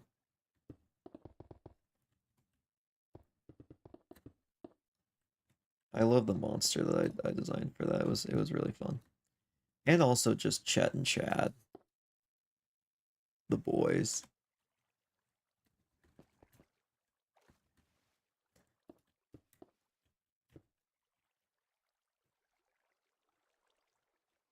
See, sleepier is happier than scary things. I don't like sleeping. I don't enjoy it. I'd rather not.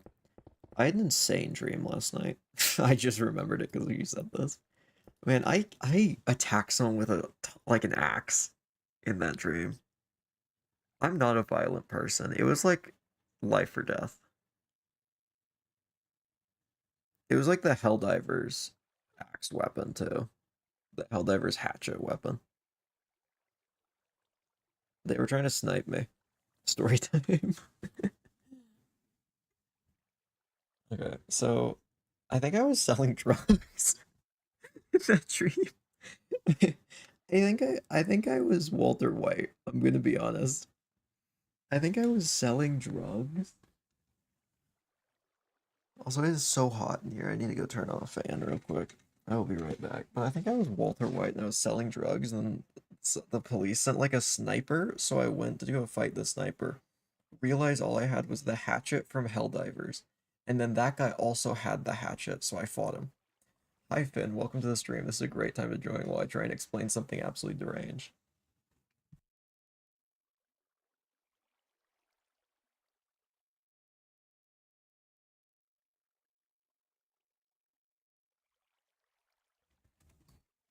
You mean a tomahawk? Uh, Technically, I think it's called the hatchet in Helldivers, which is, I swear it was that exact weapon. You know what's weird? I don't have dreams that are unusual often.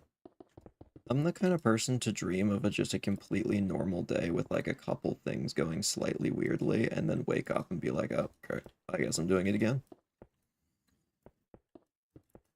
Not much happens.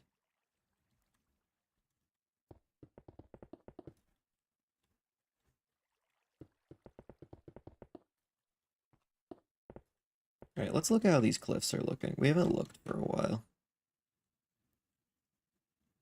Oh, these are looking great. I mean, it's just a shape right now,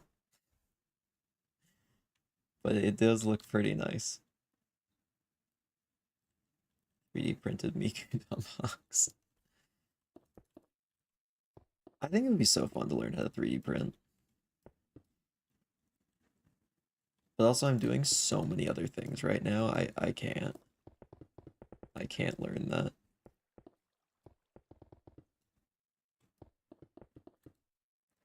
I think the number one thing I'd want to learn how to 3D print is D&D miniatures. I think that'd be so cool to like print those out and paint them. What are we building? We're building a spooky kind of bayou town.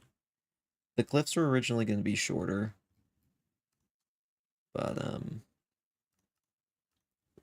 Apple's just an archway, like a land bridge, so we switched over and it looks cooler. This is going to be kind of the vibe. I've used a command to make it so we get the same fog as in the Pale Garden. So we're going to use that to make it look real spooky at night. But right now we're just getting all the basics figured out. Just been chipping away at it. I think this is like the third stream on this particular build. I mean, that build up there took way longer. So I still need to do something with. Oh yeah, I was talking with some friends recently. And I'm realizing I might have a problem. I can't seem to stop taking on creative projects. I'm busy in real life. I'm not someone who has like infinite free time. I would say less busy than the average person. But still, like, I have things going on. And yet, I always need more. I don't like being idle or bored, and I think it's an ADHD thing. But I just constantly take on new projects. In fact, right now, let's see how many I can name that I'm working on. That new DMD podcast show. That's number one. We've got this going on. We'll just lump that in with streaming as a whole. We've got the roguelike game, which is there's videos getting made on that I've been uploading. Hopefully tomorrow will be the 5th episode. Hopefully, we'll see. I am currently also writing 2 other D&D mini campaigns. I have another thing I'm writing that I need to get done for something else I can't talk about. I am going to be helping voice act something pretty soon. Once they figure out what roles everyone needs to play for that. I still can't talk about that because that's a secret and they told me not to.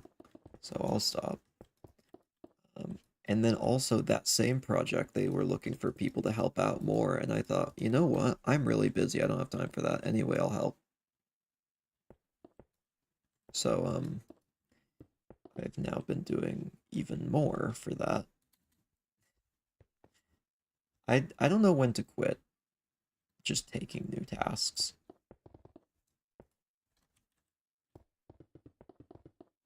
So I don't. Yeah, I've got a million things going on. Also, that's not all of them.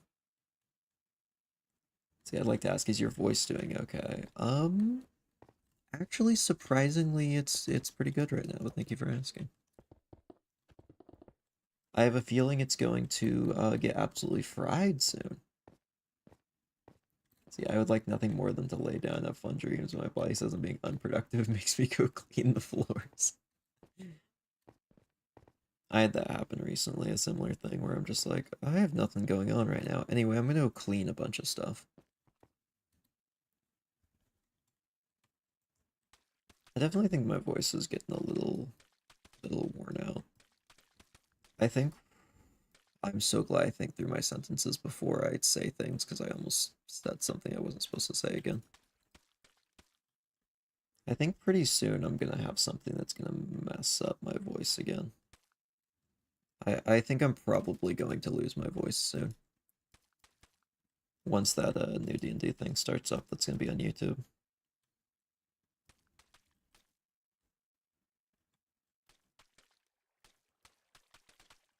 Getting really sleepy. It is pretty late for I think most people. Or really early. I didn't realize how many people watching actually it's morning for.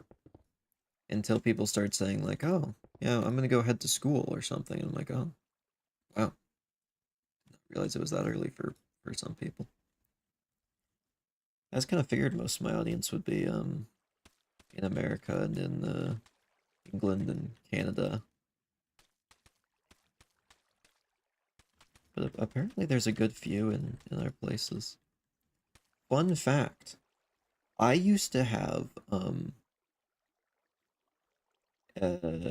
A larger audience. Actually, I think it was about equal. United States and the Philippines for a while. Because it shows you like on the demographic screen, like where you're getting views in the world. And for a while, that was on there.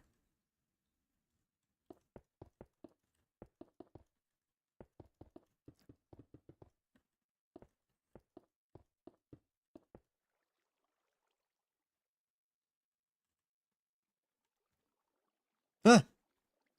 Oh, sorry, Disco scared me. See, was that when you were mainly streaming Deep.io? Yeah, it was.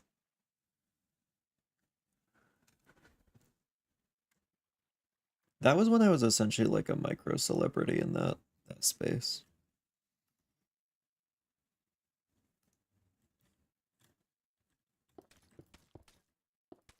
That was a game where I'd sign on to it, and I in a single play session, even if I wasn't streaming, I'd get recognized like 2 to 3 times in any given server. It was so weird. I will say it was kind of nice. It was kind of good, but also why I ended up not streaming that forever was because that's all anyone would want to see. All that audience ever wanted was the same stuff over and over, and I just couldn't do it. So I branched out a bit, and then just decided I need to cultivate an audience that, you know, also enjoys things I do. So that's why I just stopped completely streaming that. Fun fact, for those who don't know the lore, that is where Frogmare and I met. My first ever interaction with Frogmare was after I put together the largest collab ever for that specific game. I mean, it's not a huge game, but I had 30 content creators show up, all pretty well known in that small community. And yeah, I put that together, and I don't think it's ever gotten beat because the popularity of that game I think has only gone down since. But the big thing was I ran a server for all the like a Discord server for the content creators in that community for a long time. Where they all kind of just could like mingle and whatever else, do collabs and stuff. And Frogmare wanted in because Frogmare had just started YouTube. And it's like, oh, can I join the server? Just like in my chat one day. So I said, no, okay, not until you get like a certain amount of subscribers. And eventually Frogmer did join the server and did a lot of stuff with me uh, and some other people named Distracting Kids and Boa Destructor. Two of those, so Boa Destructor and um, Distracting Kids. Distracting Kids went really racist, so we banned him from everything. That guy's wiped from the history books. The Boa Destructor now goes by Kibitzer and has the content creator role in my server still. We don't really talk anymore, but he's cool. If you like League of Legends, go over there. I'm sure you'd love it. I don't really know much about that, so I apologize if you guys are into that, but he's cool. Yeah, me and Frogmare have stayed in touch for a long time. So what will you be doing tomorrow? Friday is one of my two for sure days off every week. I have something that I do every Friday evening with some friends. Um, so I keep that sacred almost. Same with Tuesdays. That's when I do D&D with the boys. Getting nerdy. See, all the building streams are lore streams for me. Everything you say is new lore. I'm honestly shocked I have that I have interesting lore to people. Because I never really thought about anything like that being interesting to people.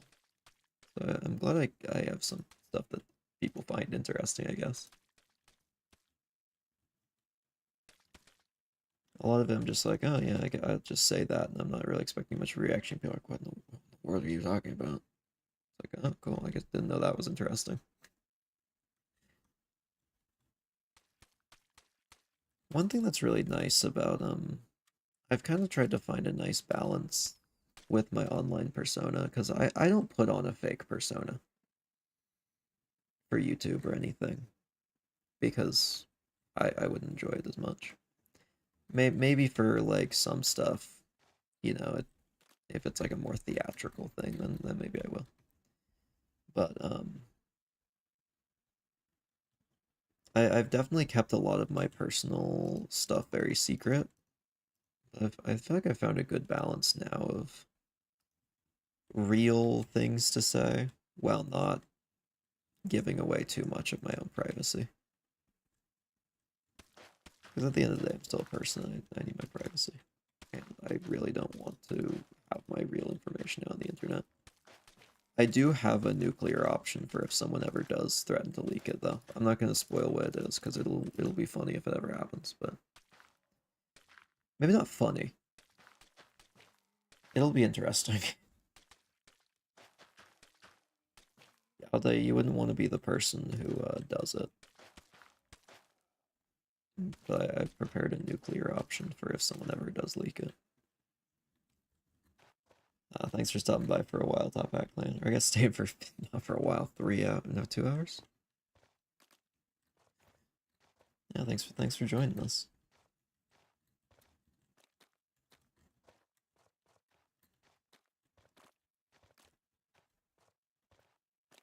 October break, nice. Can't believe it's around that time of year for people already. I'm assuming they mean like break from school. My only interesting lore is when I sprained my elbow from riding on my Heelys at school. I didn't think I had interesting lore, to be honest, but I guess I might. So, who knows? Maybe you do. Maybe you do and just don't know it.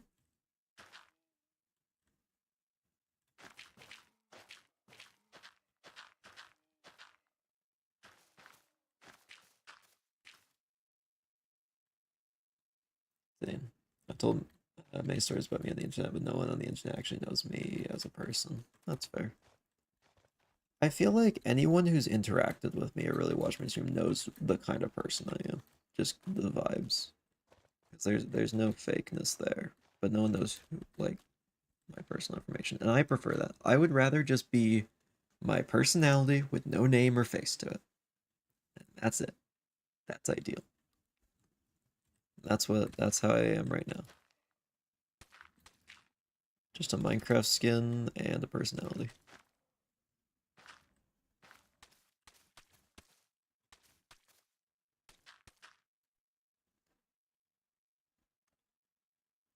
It's a were you were born breathing. That's scary. Did you survive? Man, I hope he made it. If he died, that's real awkward. I don't know who we have in chat. Sadly, I died. No. Crap, we lost another mod. This keeps happening the same way, too, every time.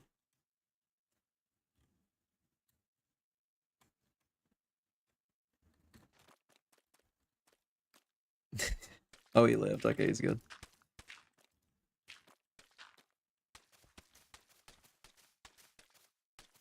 Oh, we can put so much moss back here. So much moss. I would love to just have a nice moist bed of moss to just lay down on in like a nice cave. With like enough humidity in the air that's like very foggy even like inside the cave.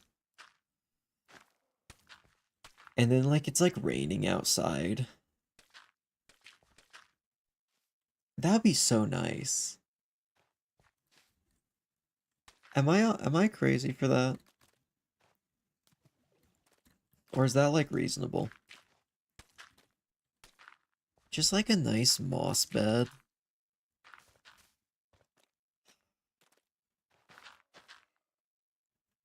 That just sounds so just relaxing. Like a grotto with moss in it, exactly. And just like the light tip, tip, tip, tip, tip of the like water kind of just dripping off a stalactite. Ah, it'd be so nice. There's just something so nice about just a moist, mossy area just to like I just want to curl up in it. I just live there. The issue is so many things I need don't really work with water, like my air fryer, and then that just wouldn't quite work as well. Like a toaster, a computer. I just feel like the moist moss would kind of mess it up. I feel the same way about Love Life in video games because they look so cozy. I just want to curl up in a nice mossy cave. Is that like so much to ask? If I had my dream house, part of it would essentially just be a moss greenhouse. Just a little mossy cave built indoors. Be so nice.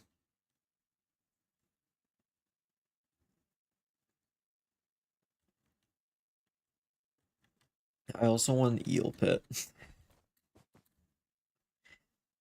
I only have one eel right now and he's sick. I don't know what's wrong with him exactly, unfortunately. But I have an eel named Quill and he's a bit sick right now. No one else in the tank is sick. I don't know what the issue is. I'm working on trying to resolve it. I've just been putting in like every medicine. But it's definitely an issue with the swim bladder, which is how they know which way's up. So he's just kind of confused and frequently lays on his side or like in a weird position because he doesn't know which way's up. It's very sad. Does he have the rot? Maybe. I really hope he survives it, but I don't know. I don't know what it is exactly. Did he eat anything bad? Nothing should be in there. They could have. So I don't know. To be honest, I couldn't tell you. I wonder if maybe like in between cleanings, like a corner got dirty enough and he spent a lot of time there and maybe just got sick from being around that kind of stuff for too long. But, I may never know for sure, which is kind of sad. But hopefully he'll get better. I can see him right now. He's laying in a really weird position. That is one thing that's been kind of scary about that, though, to be completely real. He's always laying in weird positions while he's been sick like this, so I'm very worried constantly that I'm just gonna go over there. He's not moving. Like he hasn't moved from his current position for like an hour or two, which is kind of normal for that species, but also it's such a weird position. I hope he's okay, but he's done this a lot since he got sick, but I definitely worry that one of these times he's not going to get back up from it, which is really sad. So I'm just going to try and keep treating him. I can only do what I can do, unfortunately. And that is just doing my best.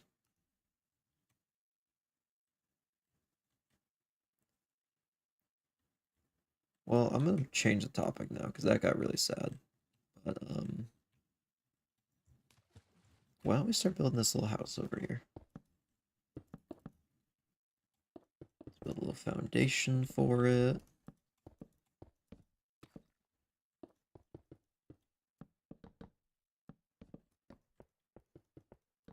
Oh, actually, I have a fun story with a fish getting sick. Um, so I had a fish for a long time, a golden gourami or a honey gourami. They sold it to me as a honey gold gourami, not a real thing. There is honey and there is gold gouramis. They just lied. Um, so it got sick with a thing called red spot disease. I looked it up and they're like, okay, yeah, your fish is doomed. Two fish got it. The other one unfortunately did not survive. But I found out that it can help their chances if you give them a salt bath, which pretty much means you fill up a tub of warm water, you move them out of the tank they're quarantined in, and you put them in the warm, slightly salty water for a bit. That is the feistiest fish I've ever kept. And every time I moved him out, he would like flip water everywhere. And I moved him out every single day, and I reapplied that medicine every day. And he lived. He lived. He lived that disease that Google said he will die. That's just the sheer like force of just willpowering just of that fish, and also to just keep treating that every day. It was so much work. But I love that fish, and he's unfortunately passed away now. But he lived a full life, like full life plus extra years. I think he lived half a year over his like 5 year max life. They live 4 to 5 years. He lived over 5.5, even after that. So no need to be sad about that because he got a full life. But yeah, that's one thing I've thought about with pets a lot. The goal for me is always just to get them up to that life expectancy and have them be happy the time they have. Once you're there, then you've done everything you can. And there's just a certain like peace in that that's so nice. Of just knowing that like maybe while this like pet that you've kept for a long time is gone, you did everything you possibly could for them. And they are happier now. Or maybe not happier now, but like we're happy while you had them. I very much recommend trying to reframe it and think about like that if you have something like that where you lose some like a pet, even if it's a fish or whatever that you just had for a long time. It still hurts to lose them like that. But if you can reframe it like that, it definitely is just like a nice way to think about it. A lot of animals live many more years when domesticated than in the wild. Yeah, not getting eaten by things is definitely helping. There's something I have, and I've had it for 5.5 years now, called a coolie loach. I have three of them. They're all still alive. They are so hardy. They've been through so many like tank movements and reorganizations, and in fact, out of the first fish I got, they're the only ones left. The others have kind of just passed away over the years. It's been a long time, like 5.5 years. They can live for up to 15 years, and they are adorable. One of them has a clamped fin, which I was gonna try and treat at first, but like it's really I don't really know how properly, and also he's fine. Like he's just literally the one with that is the strongest of the three, so I'm not even gonna worry about it. Bro is just powerful.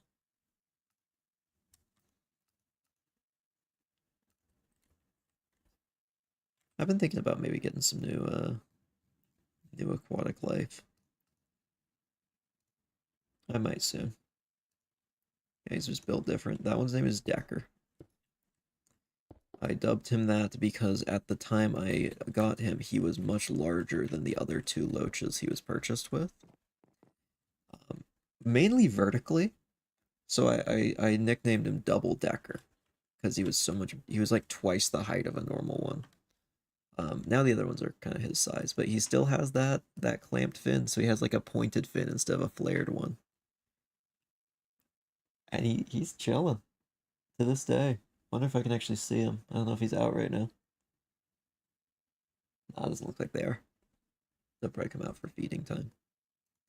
And fish are so nice. The main thing is you just gotta remember they're not an art piece to just always just admire. They're really like living little things, and they love staring back at you.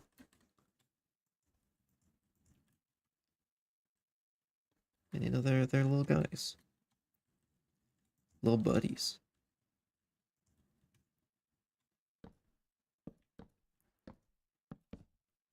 I was so bad at keeping pets when I was a kid.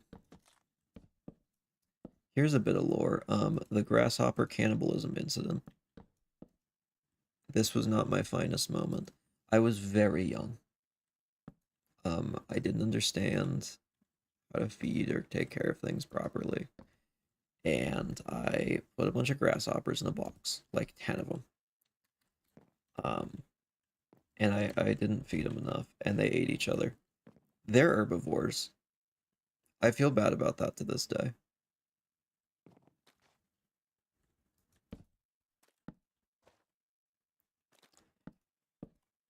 I have improved, obviously, since then. They will be remembered. Big of eat now, but thanks to the random fish lore. Very invested, want to know more, but very hungry. Fair enough. Thanks for joining us.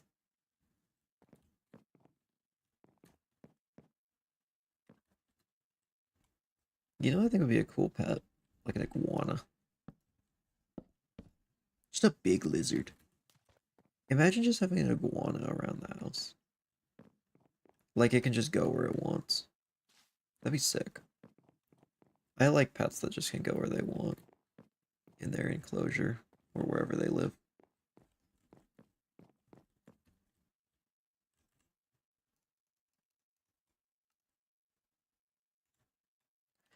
I have a special love for creatures that I don't always get to see. There's just something so cool about like going over to like an aquarium or something, as in like a home aquarium, like I have set up. And not all the fish are gonna be out all the time. They have plenty of spots to hide, so if they just don't really want to be out and about, they don't have to be. And it just makes the actual times where they are out and about so much more special. It's like, oh, that one's out. Oh, I get to see him and he's like going to do this stuff. And they're happier because they can just go where they please. It's so nice.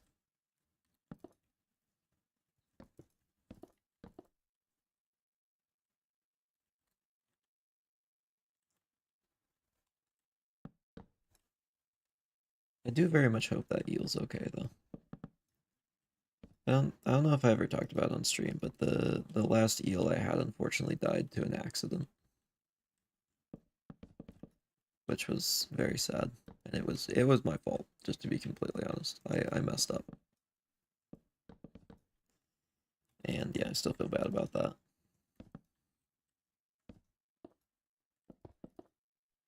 But like it happens sometimes. You just gotta learn from it. That's all you can really do.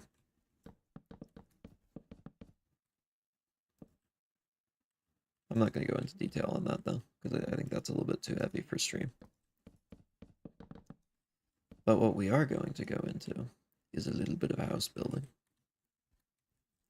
Because we need a little house. Let's get ourselves a nice little roof set up. Nice little house on the bayou.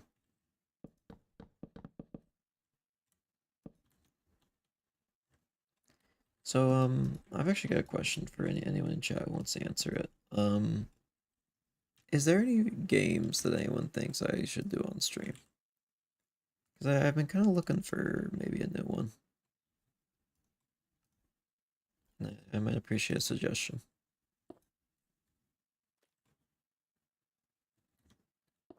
You know what? Oh, you have a big window right here.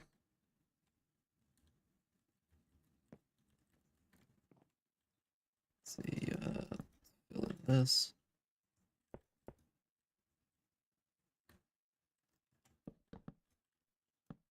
Terraria Calamity. We could do Calamity. That's one on my radar. What door was I using for this? Jungle? Huh. We could probably also use this.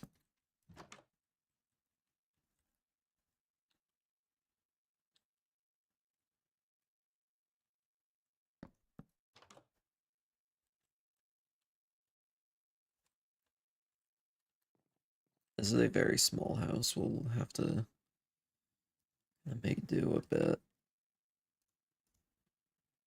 with the small amount we have to work with.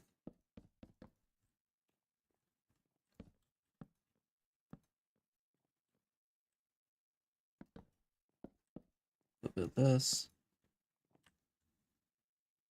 Stray. I actually looked at Stray. I considered it. I don't know, it feels like a little bit too much of a walking simulator for me. I feel like I wouldn't have enough good stuff to say. But I actually did look at that one.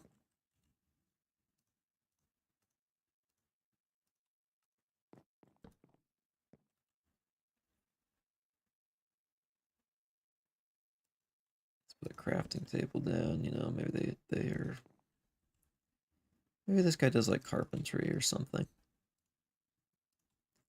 So he has some of his gear set up over here by the window. You know what? Why don't we make his table out of a little bit different food or different material? Maybe he made it himself.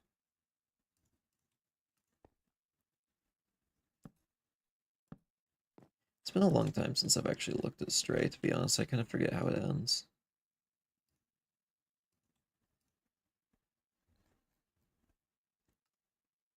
Let's put a lantern down.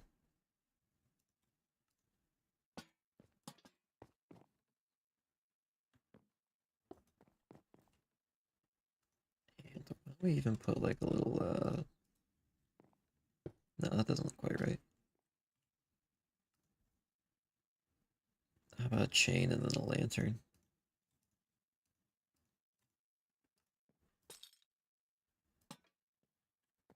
There we go. And then maybe that like there.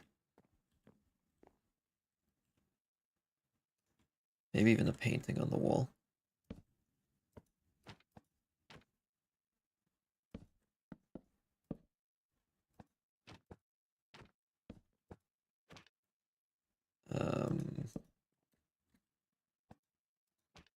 There we go.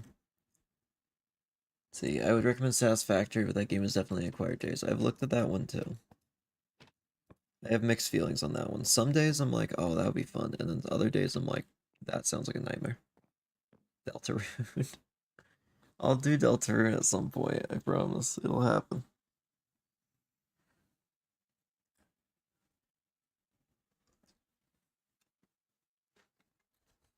I'll do it at some point.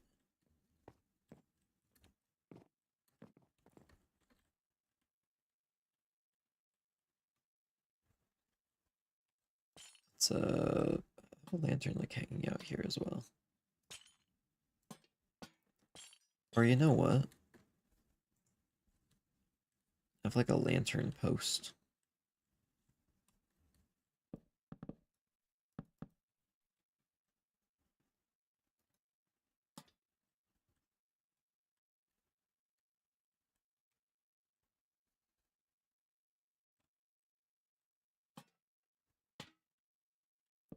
We could even do something like that. That's kind of nice. I think right now winning for me is Calamity or Slime. Something just completely different. Slime Rancher.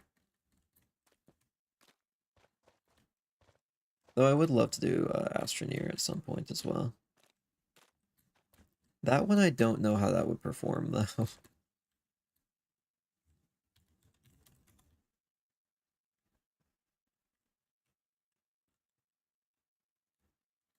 The most recent times I played Astroneer, I end up just hanging out at the base.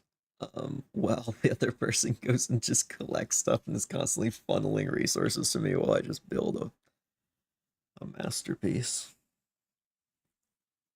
Or alternatively, they're off doing stuff and I go up to space. Also, I just build railroads. That's what I end up doing every time I play Astroneer, is just railroads. Have you tried Teardown Story Mode? I know you have the game. I actually have. I've done a bit of it. It was fun, but it kind of got a little repetitive after a while. I might come back to it though. Might be silly for one stream. Oh, this weekend we have a collab with Frogmer. I don't know if it's gonna be Saturday or Sunday we're talking about. So like I kind of suggested it after stream last night. So and we have not talked about it since. So it was kind of like a, hey, I just had the stream idea. You want to come to join me? kind of abruptly. I might see if I can grab some other people I know and get them on the same game. But it's gonna be a spooky game. It's gonna be a spooky little game. It's one everyone knows. But it's one I haven't played in a bit, and I want to play it. So that one's a kind of just, I don't know how good a viewership it's gonna get, but I want to play it anyway kind of game. We can mix in a few of those. Helldivers 4. Oh yeah. We skipped over 3, but I'll very excited for Helldivers 4. I'm gonna be honest, a few streams that have been like, I just want to do this for me, have actually kind of popped off. Like the Helldivers stream actually went kind of crazy. That stream was great. That was nonsense, but it was great.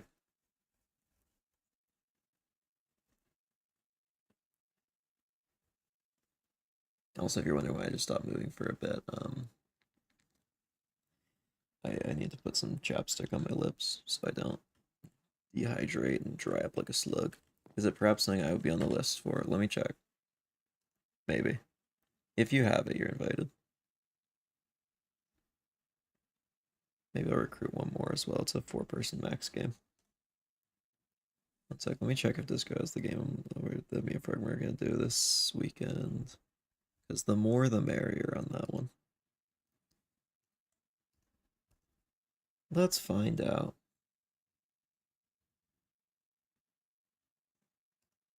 Oh, I need to update. Holy cow, 11 of my Steam friends have this game. Wait, like everyone I know has this. Wait, who doesn't? Oh, it's not the game I thought it was. I don't know which game you thought it was. I'll send it to you. I shall just say, it's Phasmophobia. Doing a little ghost hunting. Frogmare has never played, but owns the game. And that's what got me thinking about it. So I'm gonna put on Nightmare mode. And I'm rusty, so it's gonna go great. I'm gonna be honest, most things below Nightmare mode aren't that interesting. Yeah, I was thinking it was Repo. Is that a spooky game? I thought that was just like Lethal Company. I guess some people consider Lethal Company a spooky game too. I just don't. I love a good bit of friend slop though. I've never played Repo though.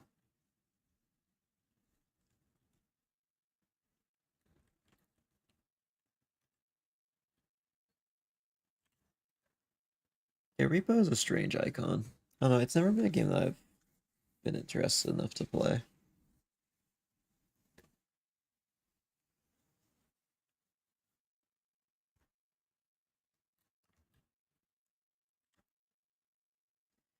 I just looked at the time. It's so much later than I thought it was. I've noticed streams seem to go faster when there's a lot of people in chat for me. Because I'll just get yapping.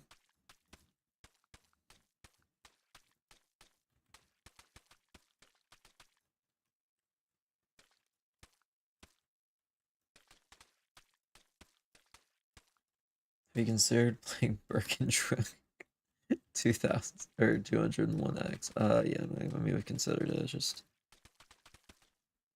you know, I don't know how absolutely wasted I want to get on stream.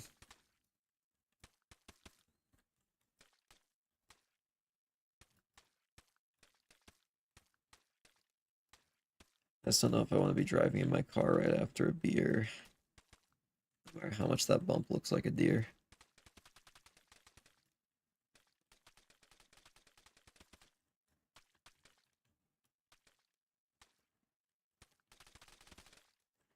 And this is gonna be like two entire entire streams of just detailing probably. That's fun. So, let's see. I recommend Buckshot Roulette again. It's a short game, but there's multiplayer mode too. I might do that one for a stream sometime. I'd be down.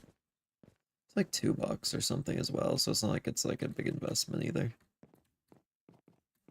I've got enough cash flow to afford that.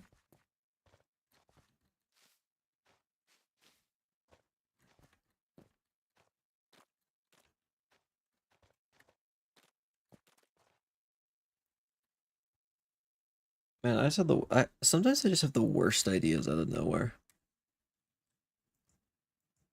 Hear me out, Star Archer Con. Except I don't show up, and it's in a different country.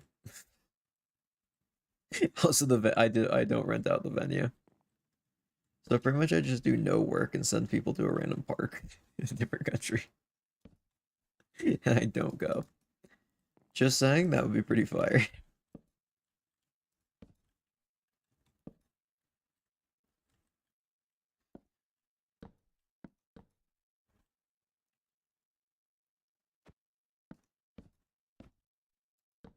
Why am I doing branches? That's not what I meant to do this stream. I start doing that. I think in the form of trees, I think. What in the world does that mean? What in the world did I say? I think in the form of trees, I think. Yeah, that's one of the dumber things I've said. Or maybe wiser things. You know what? I'm gonna double down that. I'm gonna say that was one of the wisest things I've ever said. I think that was pretty wise. And, shows how connected I am to nature.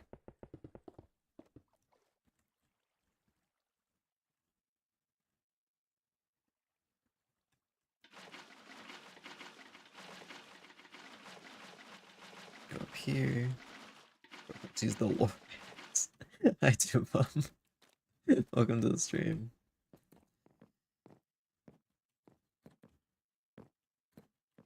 See, my speech patterns begin to rub off on the Mr. Archer fan.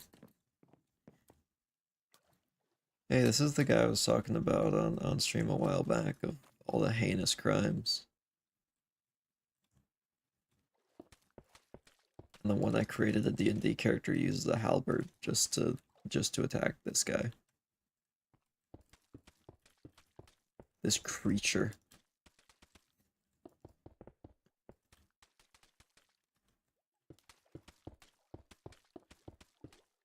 So I gotta figure actually what I want to do for the rest of the stream. Because there's a lot of tasks I've started. Need to figure out what I want to finish. We definitely don't have time to detail the cliffs today. We could do some trees. We could do a little bit of I almost said edging. That's not what I want. That's not what I want to say. Um Adding plant life to the edges. I'm vulnerable to halberd damage. Exactly. I'm prepared now.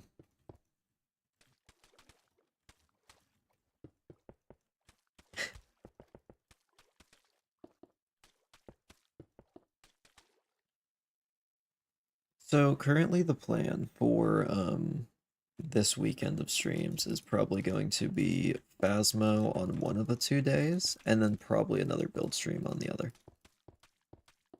I don't know which. It's kind of going to depend on scheduling with Frogmere to get that right. Because I'm guessing Frogmere is busier than I am. We have not discussed this as much as we really should have, to be honest. I'm kind of realizing that now. That's okay. It'll be one of those 2 days. I'll make it work. It's honestly been a while since I played Phasma, so it should be fun. I'm gonna be really rusty, but I think my goal is I'm gonna act really confident about anything I say. Mainly because Frogmer has never played. So if I just act really confident, Frogmer is going to assume I know what I'm talking about. What's your finger? Well, my favorite one's my pointer finger, to be honest. I guess the thumb's pretty good.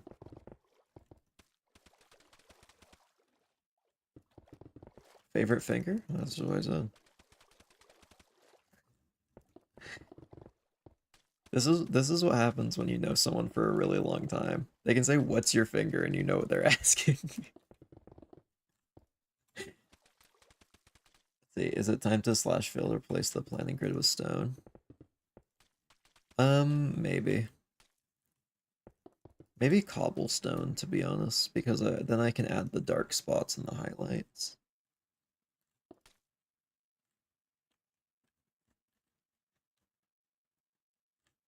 So we need to carve out a bit of a pool here.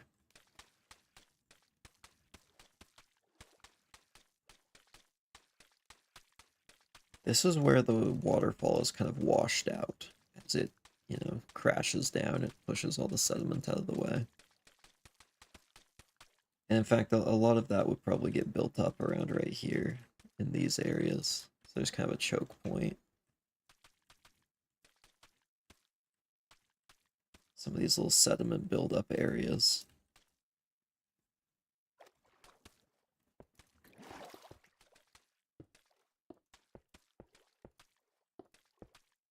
Yeah, open the Steam page for Phasmo again, got flashbanged with red. Yeah, they're saying like, oh, it's the return of the Crimson Eye. No clue what that means, to be completely real with you. I've had to like Google how to do most of the seasonal events in that game because they are usually so very cryptic.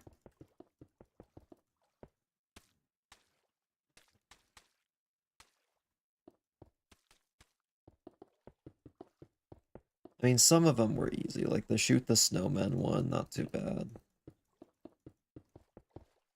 I guess the cauldron one wasn't too bad either, except you had to figure out where every single item was and then get it and bring it with you, which was a ton of work.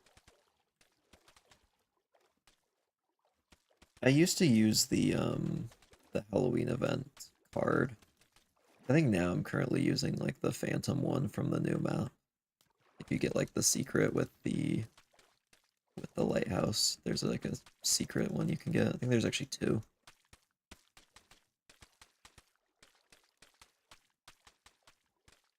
You know, the Christmas one's also good. I love anything blue and teal. Usually the ones I go for. I am very excited for Phasmo to be a full game eventually. It's not right now. I mean, it's still in early access, and you can kind of tell it's still early access. They're using a lot of like existing assets that are just like free still. Though they've just been kind of slowly going through the maps and updating everything with their own stuff. Now they actually made enough money to do that. Keep forgetting it's in early access. Yeah, it's still in early access. I'd guess that they're probably only going to take it out of early access once like every like free asset's been removed and it's fully fresh. So pretty much they're probably going to completely overhaul the entire game before they ever take it out of early access. Though it has been early access for 5 years. So, at some point you start to run out of excuses a little bit.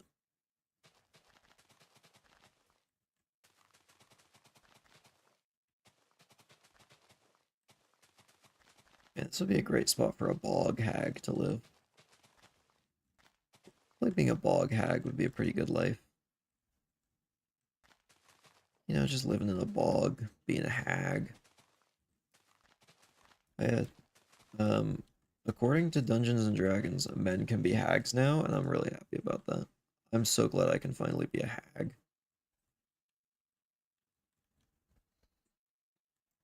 Where's all my male hags at? I'm leaving because of your words. I was wondering if you were still here when I started talking about hags.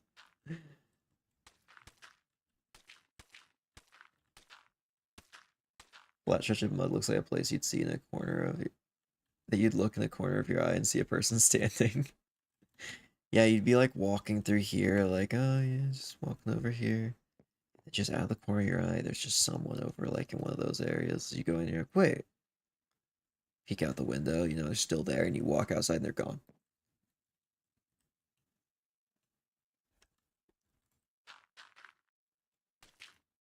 That's how I want to be. The kind of person who you see them out of the corner of your eye, and then when you look at them fully, they're gone. That's really what I aspire to be. I'd love to be one of the shadow folk.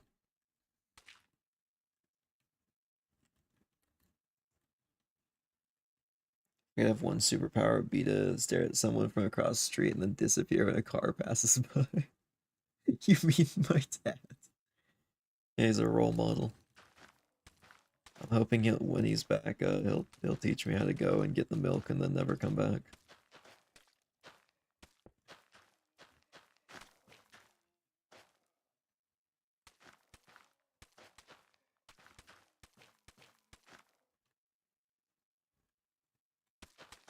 bit of this.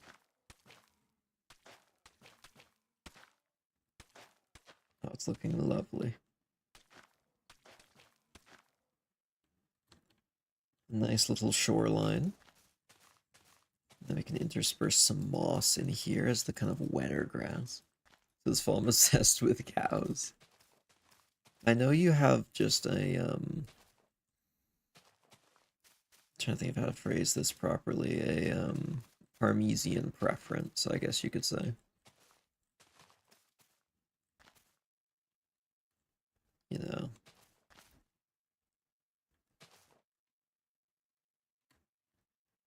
And you have a certain...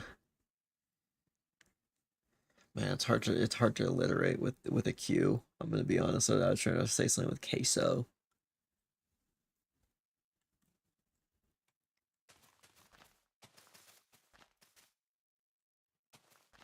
No, your opinions on queso are quite strong.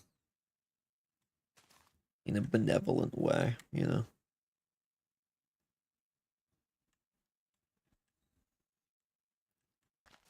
Actually, he's probably fed up with my jokes. I mean, I could try and think of cheddar ones, but I don't know. Can't think of any right now.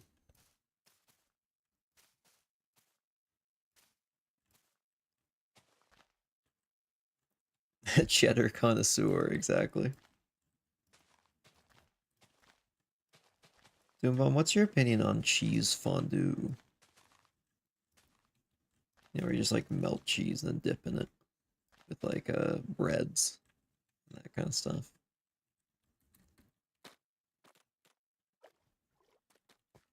Queso is a really cool guy. All I know about like the streamer Queso is the ban that guy thing. I'm sure he's great. But like that's all I know. I feel a little bad about that, but I don't know. When all you see of a person is them just like getting angry at chat messages, it just doesn't paint the best image in your mind. Genuinely a sweet guy. That's what I've heard. I haven't really had much personal judgment on him, to be honest.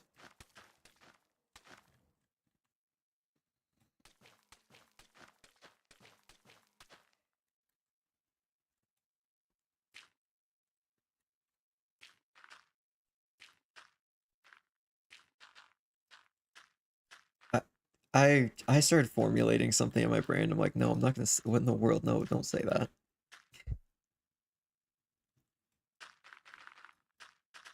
See, fondue's very nicely with fries. I've actually never tried it with fries.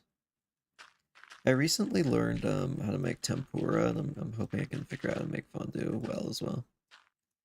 I've been trying to learn how to cook. I mean, not that successfully so far. I mean, tempura took a while. I'll say that. That one actually was quite difficult.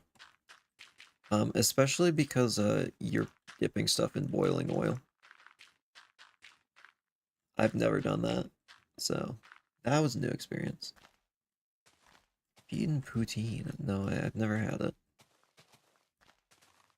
I know it's something from the Forsaken Lands to the north. One of their strange foods. So I'm gonna start calling Canada the Forsaken Lands to the north. It's so much cooler than just saying Canada.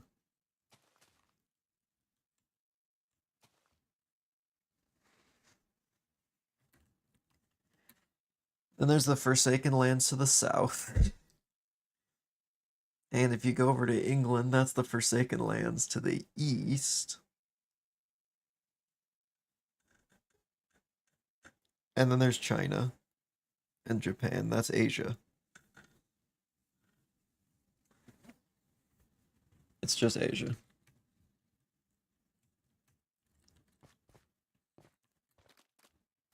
Actually, no. Mexico seems lovely. I've actually never been to any of those other ones.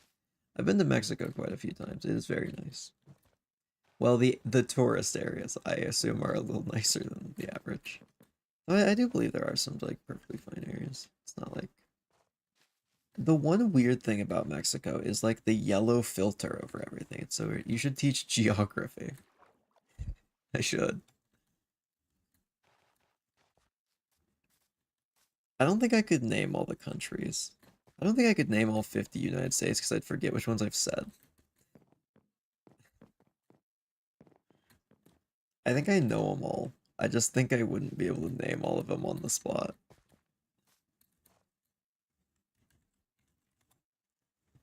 Let's see.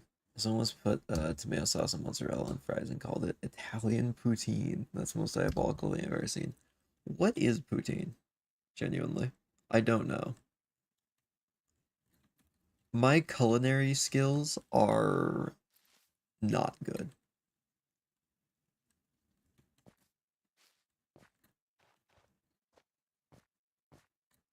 I am not good at anything culinary, and I'm not very knowledgeable either. Like fries and gravy and cheese curds. I see. So that's not something I'd like, definitely.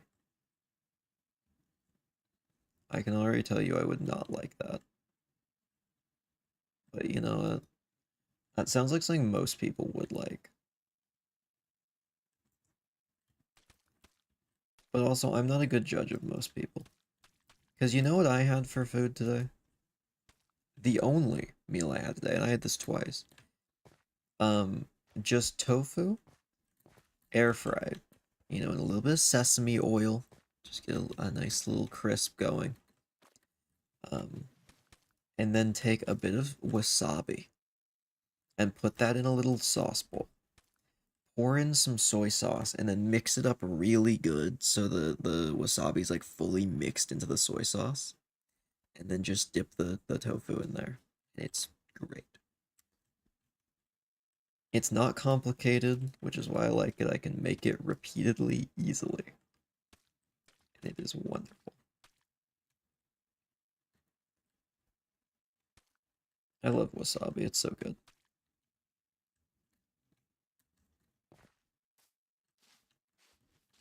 See, without the curds, it's not poutine. Even if it is cheese, if it's not curds, it's not poutine. I'm very passionate about this distinction.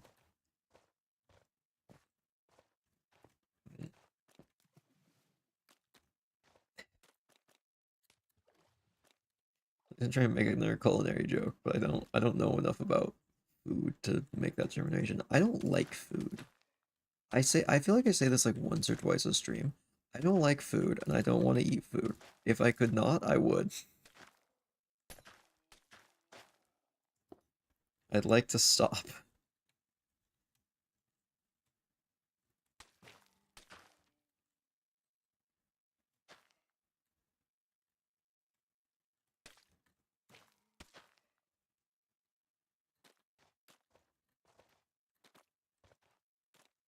I mean, it sounds like for most people though, poutine's pretty good, eh?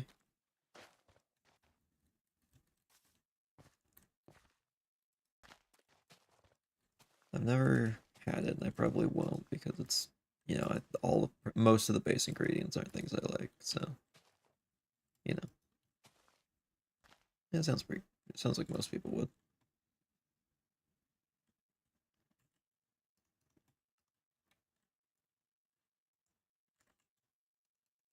I really would like to learn how to cook more things. See, I found out there's no eating disorder for eating is weird, and I don't like doing it. I actually asked a therapist about that once. I'm like, I hate eating. Is this like a problem? Is this like something I should be worried about? And they're like, I don't think this is an eating disorder. I'm like, okay, cool.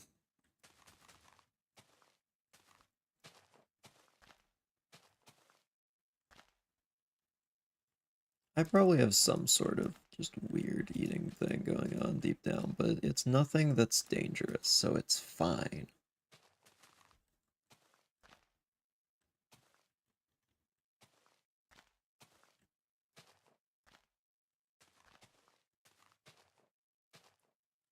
Alright, nothing right around this area because that's where the waterfall falls in. We're just gonna kind of put a little bit of these. Oh, let's trim this back a bit because water would be flowing through here pretty quickly, and it would kind of just steal away most of the duckweed and stuff and wash it down.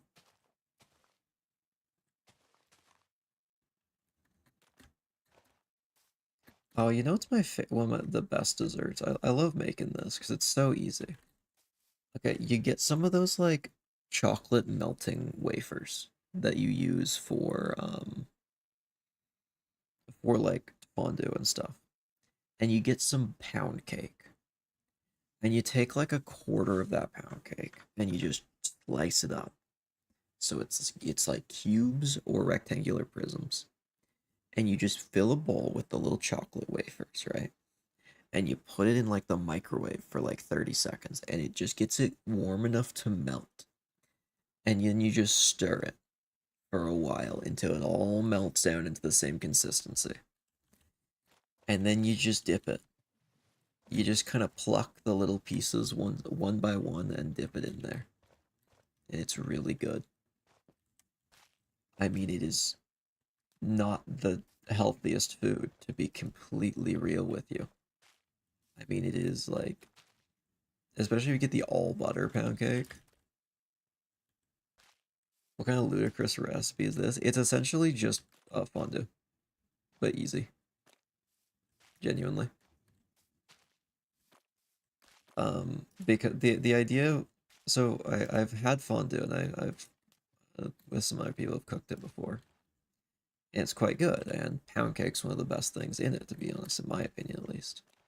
Um, and well, we just melt down those exact same chocolate wafers in the fondue pot. So I'm like, what if I just put it in the microwave and make fondue? And it's pretty much the same, but for one person. You can just have like a smaller quantity of it, and it's great. It's on demand.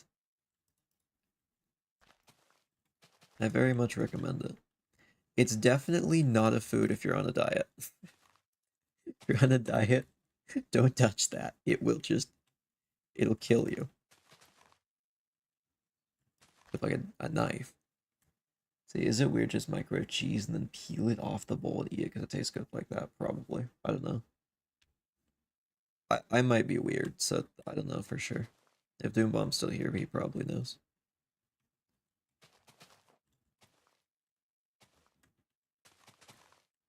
I have no clue how many people are who's in chat, to be completely honest, at any given moment.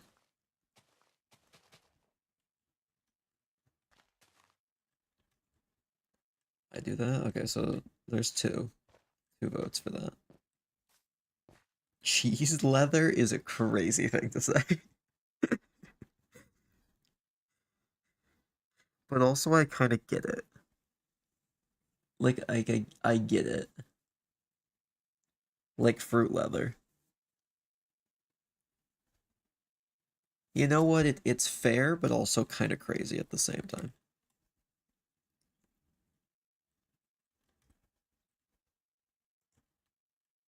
All right, let's get a few special lily pads in here.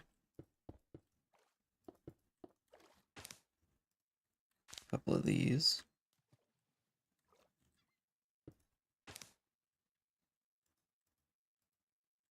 A little bit of this.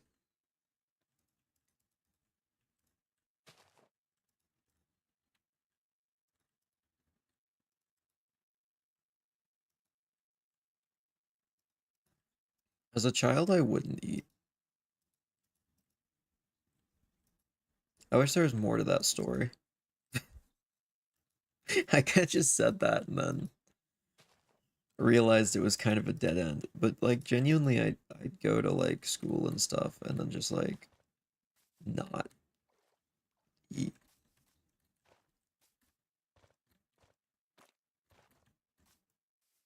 And those habits have kept up to today pretty much. I'll just forget sometimes. Like it, I don't want to do it. Let me not.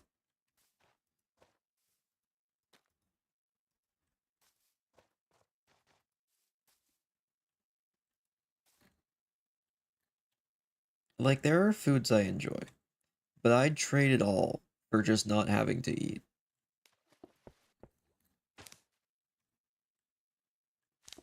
Is that so wrong?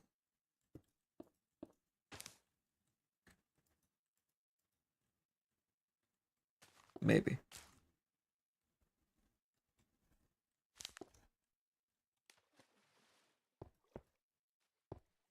I still don't like how you can place living coral on waterlogged blocks in Bedrock. Or you can't place it on. Yeah. Well, you can do coral, just not coral fan. Like this block I can, and it's fine. And this block I can't.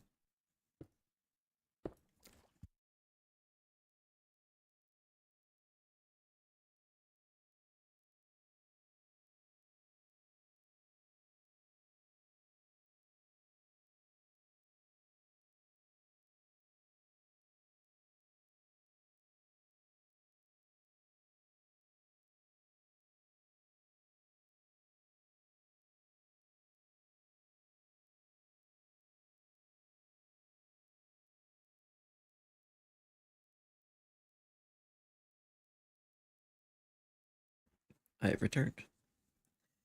Oh, man. Yeah. I'm fine now. Ugh. Man, that cough. Hope that someday goes away. I hope that's not a chronic thing. Because it is rough sometimes.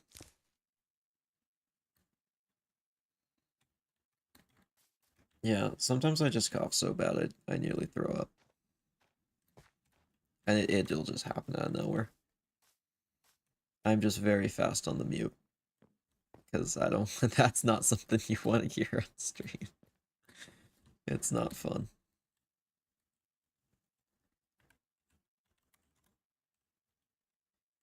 That's fine. I forgot to take medicine for it this morning.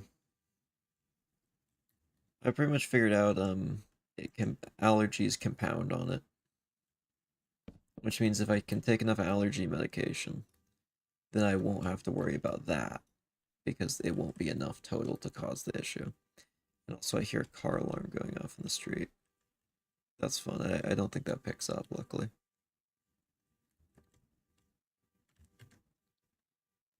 Yeah.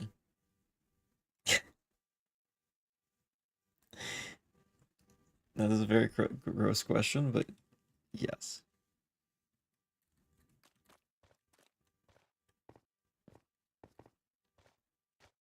It would be a lot worse if I didn't.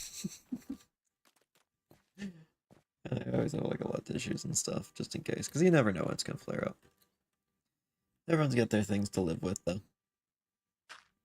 That's just one of mine. So I'm thinking, okay, is someone gonna turn off that car? Whichever neighbor that is, needs to get a handle on their car. I don't think it shows up on stream.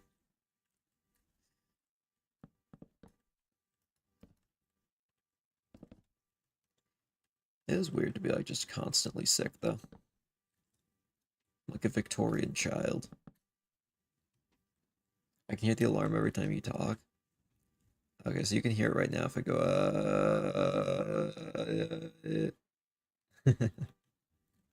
No, that's a car alarm. Is someone gonna turn that off?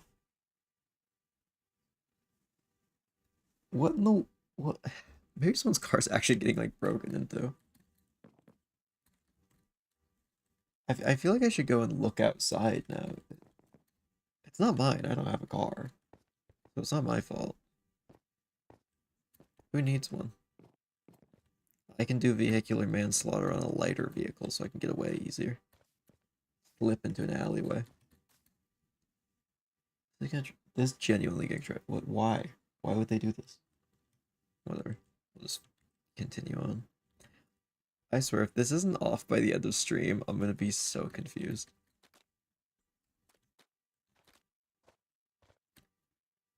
Alright, what do we still need to do?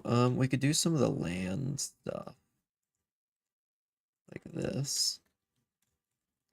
Some bushes on it. This is the new bit. Me just losing it to a car alarm that you can't hear unless I talk. What, what, what, what, what, what, what, what, what, what, what, what.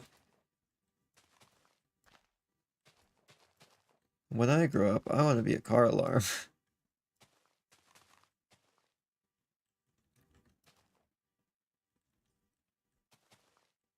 I've genuinely never heard a car alarm go off for this long. It's like a cognitive jammer. I can't think while that's going. All I can think about is car alarm. It turned off. Oh, blessed silence. Oh, finally. Oh, finally. Ah, man, I just want to bask in the silence for a moment now that it's finally off. I'm pretty sure that was like my next door neighbor or something. Or worse is someone who lives in the same house as me.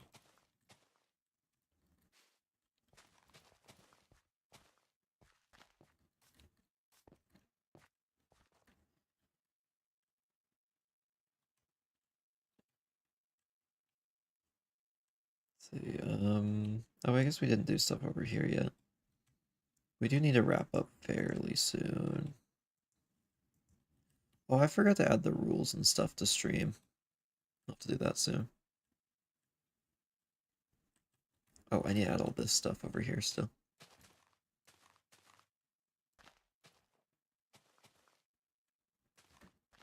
If we put bushes kind of around the thicker foliage area, it can kind of lead into the less foliated areas.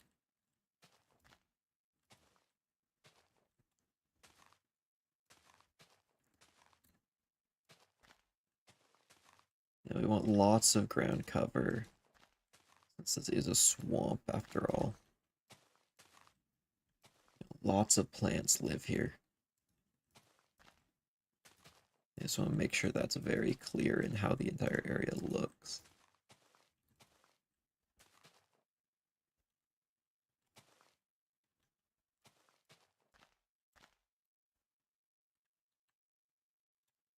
Some grass up here.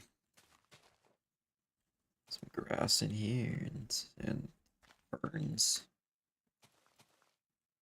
I'm so glad they added bushes.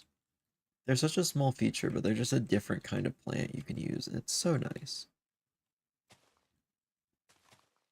It's a really nice block as well. Just a nice little bush. Just such a different texture. It's lovely.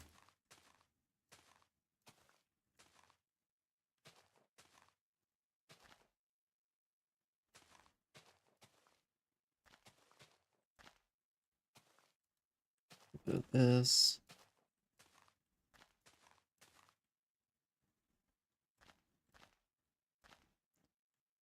Get a little bit right along the edge.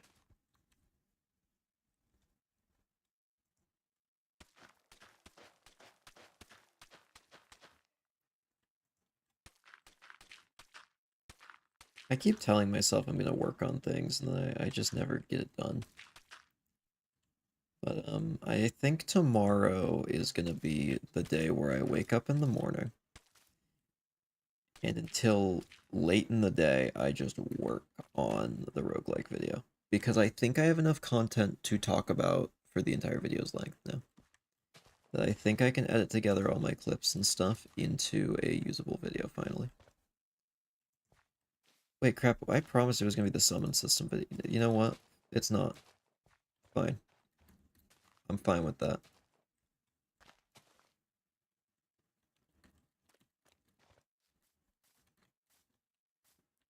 Unless I go in the morning and add multiple additional summons. How much torment do I want to put myself through? Can I realistically make multiple summons in a single day? It would make for a really good YouTube thumbnail and title, I'm just saying.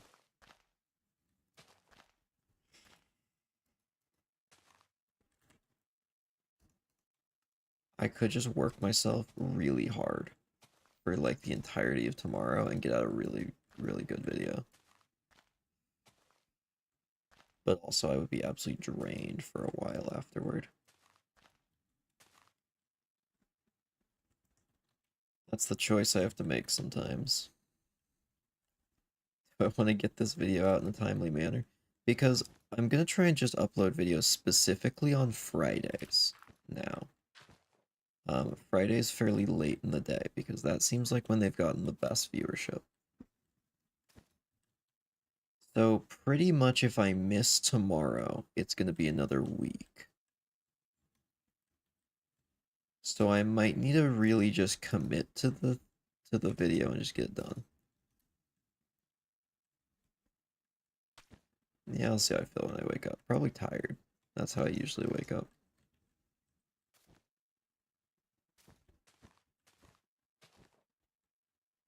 I can't wait to wake up with a bunch of D&D inspiration and then forget to work on that video the entire day tomorrow. It's gonna be great. It's gonna be awesome.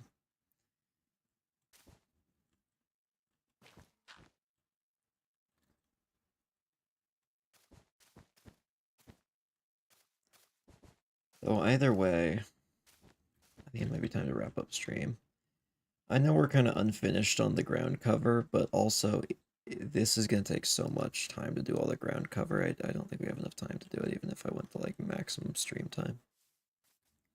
Eat cheese leather before going to bed for maximum inspiration. I don't like the consistency of cheese on its own. I know maybe that's an insane thing. Genuinely, it is gross to me. Alright, we are going to quickly flip on our fancy view. Vibrant visuals. Go out. And go back in. Yeah, I think I could call that video for tomorrow the summon system video if I add 2 to 3 more creatures. I've done that in a day before. I can totally do it. Alright, this is looking real spooky. But I think this is where we're gonna wrap up the stream. Gosh, it's late, I gotta be off. Yeah, me too. I'm about to leave as well. This is looking pretty spooky though. I think we're making some good progress. I think once we get some extra trees in here, it'll be looking pretty good. Especially at nighttime with the rain. But I think that is where we are going to end the video for today. So thank you, everyone, for watching. I'll see you guys in a future stream on Saturday. Bye, everyone.